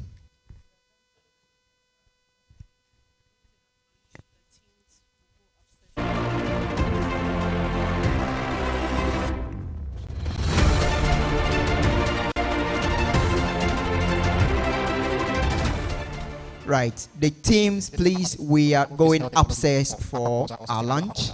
Basically, every one of us eats Upstairs. fish. Almost about 6 of us We're eat going here, upstairs for our lunch. Aviation Aviation team, Ghana please is relax. struggling You'll with be 68% ushered of fish deficit. out. Local fish productions are unable to meet the demand because of poor technologies to actually boost food.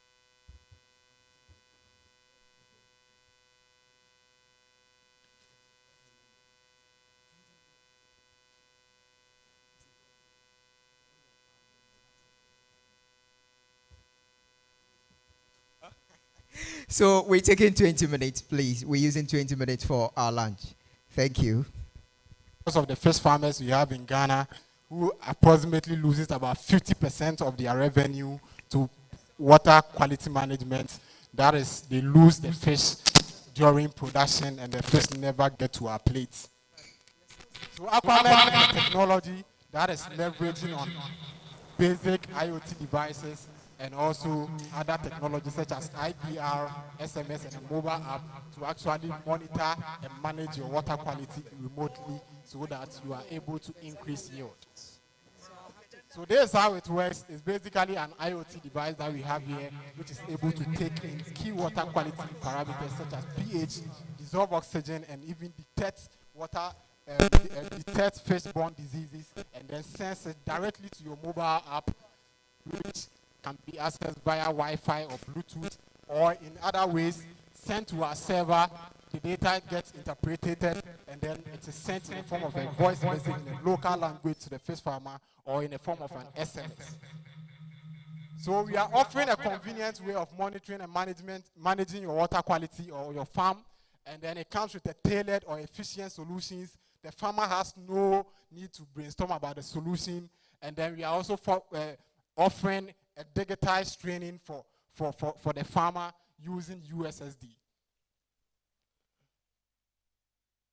Here's our competitor analysis. We are having quite a leverage or quite an advantage over parameter probes and then indicators.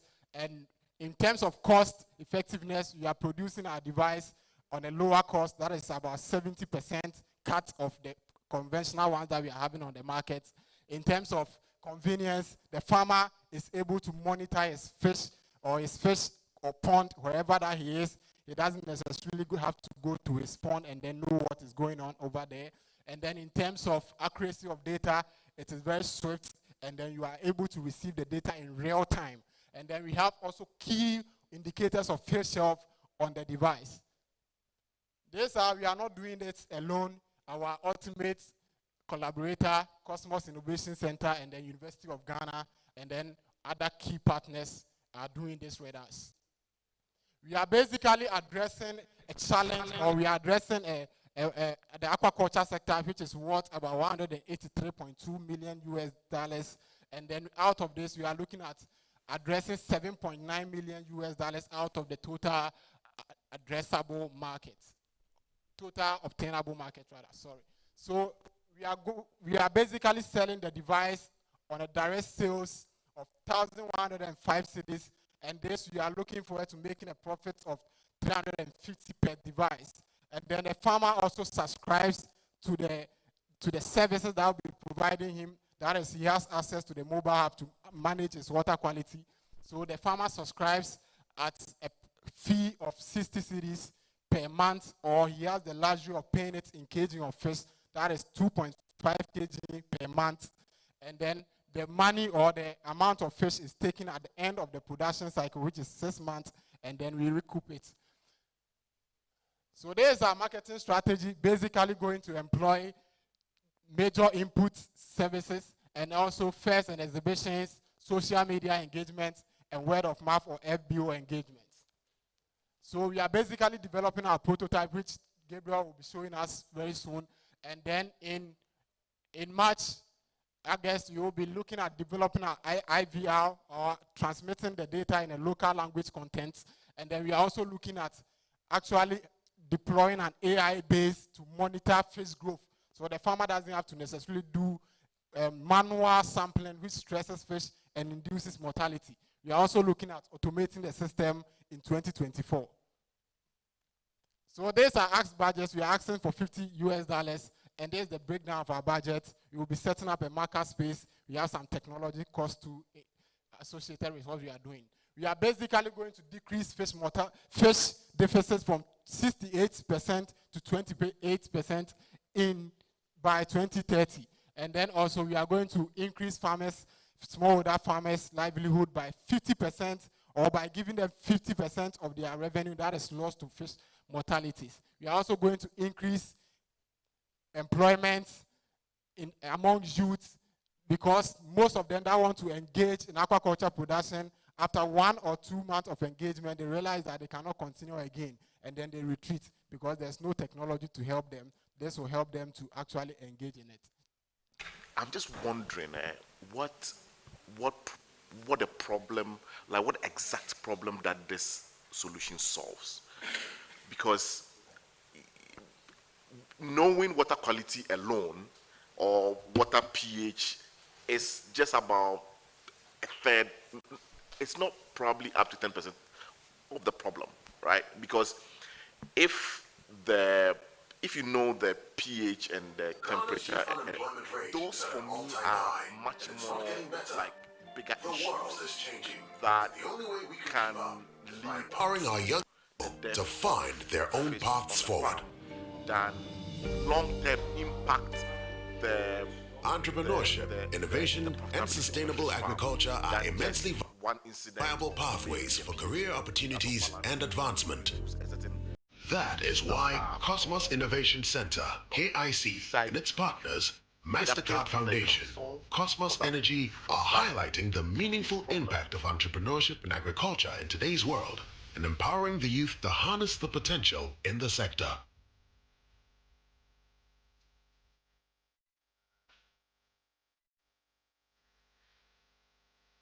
The maiden edition of the Agritech Classic Challenge, a competition for young entrepreneurs with innovative, sustainable, and commercially viable agricultural business ideas, saw 50 teams from 5 major universities in Ghana competing in a unique African pitch competition. Participating universities were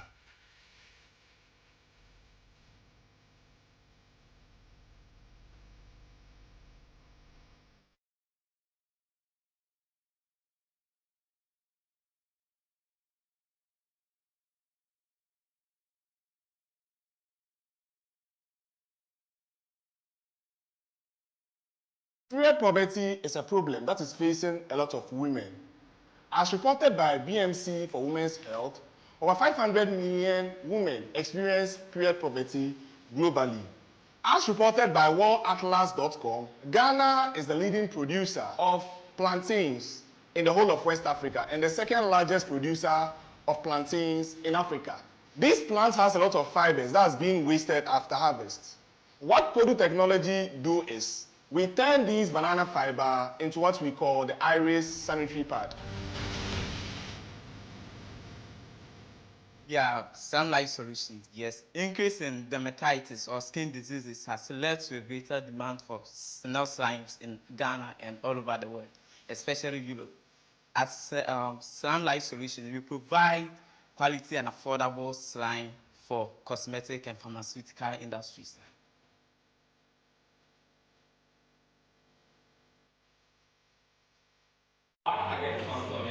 Farmers and gardeners or the landscapers. So let's name Agro, the main farmer, things that and works on 8 acres of land. She's a proud user of Terra fertilizer. Last year she was able to just purchase 2.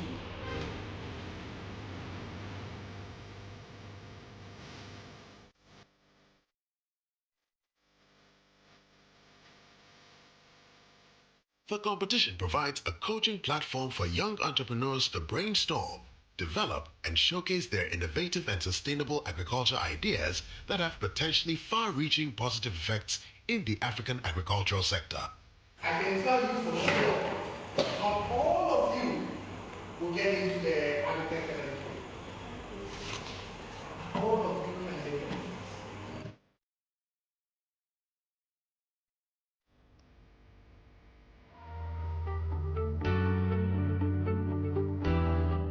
The long impact of KIC is to create jobs and impact lives. So whatever solution you have should be able to regenerate itself on a larger scale where it can support a lot of masses across the sub-region. Revenue model is what is your selling approach. I have a product. Who are my buyers? How do I want to sell it? Maybe this product is for farmers, but they can't afford. Can I partner with government? Can I sell it to development party? Do I want to do subscription model? Do I want to have a partnership with them where I rent it to them instead of selling it to them? What is your selling approach?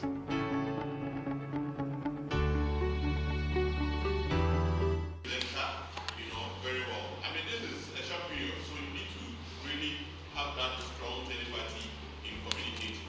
Eye contact together with the person, so removing things, and that is very, very important.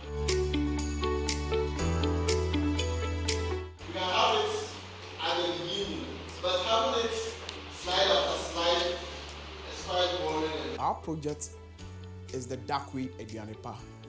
It's a protein feed, both concentrate and complete feed we are bringing onto the Ghanaian market to salvage farmers in the poultry, aquaculture, and livestock industry.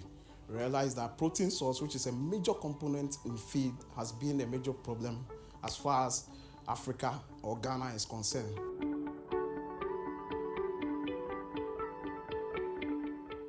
As a lady in agriculture, one thing I can say for sure is that it has actually opened me up to a lot of opportunities.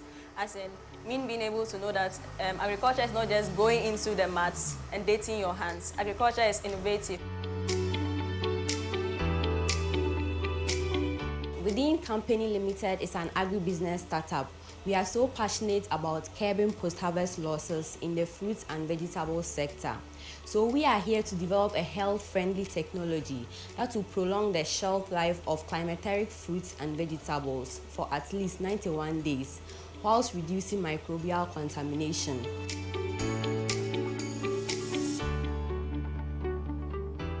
Comparing the coastal belts, we saw the dry fish processes, the way they produce their dry fish, the unhygienic way, and also their productivity is very low. So we chose that one to help them.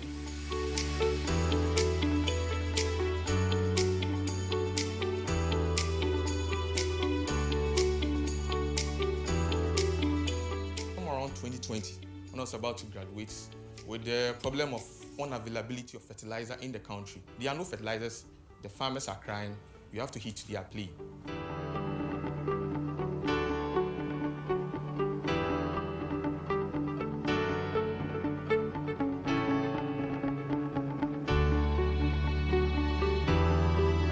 At Evergreen Soilless Farm, we seek to provide corporate workers the opportunity to farm vegetables at the comfort of their home, regardless of the time, not affected of climate change, using our smart hydroponic technology.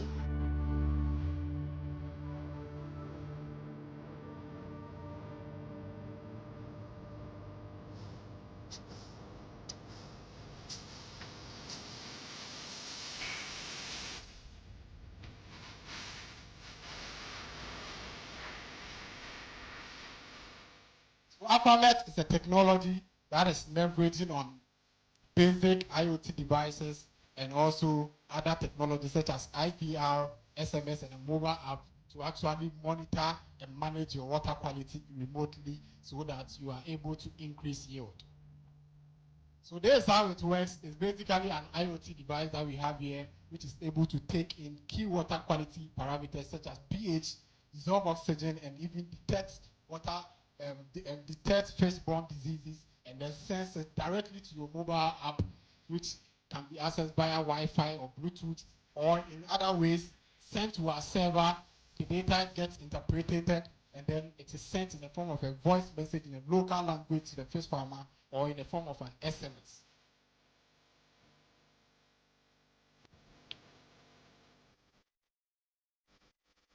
So we are processing to provide ready-to-eat snail products, using the its byproducts also for other valuable products, and then also we are promising an all-year-round climate-smart agriculture production of snails to reduce the supply gap.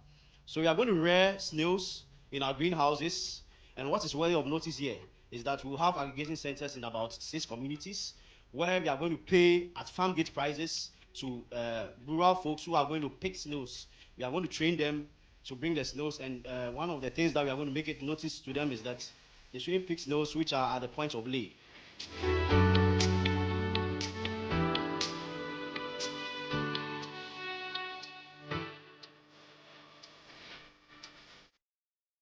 $34.9 million is what the Ministry of Finance reported as importation for vegetables in 2020. Now, this is because farmers have not been able to produce consistently to meet the demands of the market. Hence, we have to resort to importation. And with importation comes challenges such as the fluctuation in prices and also supply, as well as the currency taking a hit. Now, let's take a look at our target customer, which comprises of commercial farmers, smallholder farmers, those into backyard farmers, or aspire to go into backyard farming.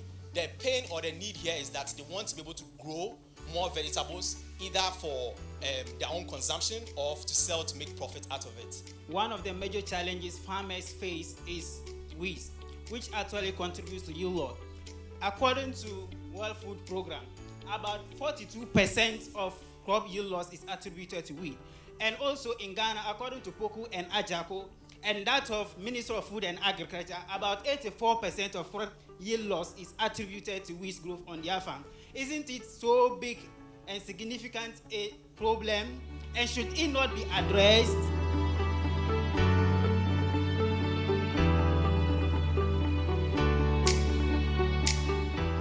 Upon research, we realized that 1.3 billion of food is wasted every year, and in Ghana, 35% of food is wasted, and the amount of food that is wasted in Ghana, 30 to 40% of it is due to lack of proper storage facilities. Okay, and this problem is affecting Mr. Kofi Echampong and Mr. Sapon. These people are smallholder tomato farmers at Afrancho, and they lose 30% of an acre after harvest due to lack of storage facilities.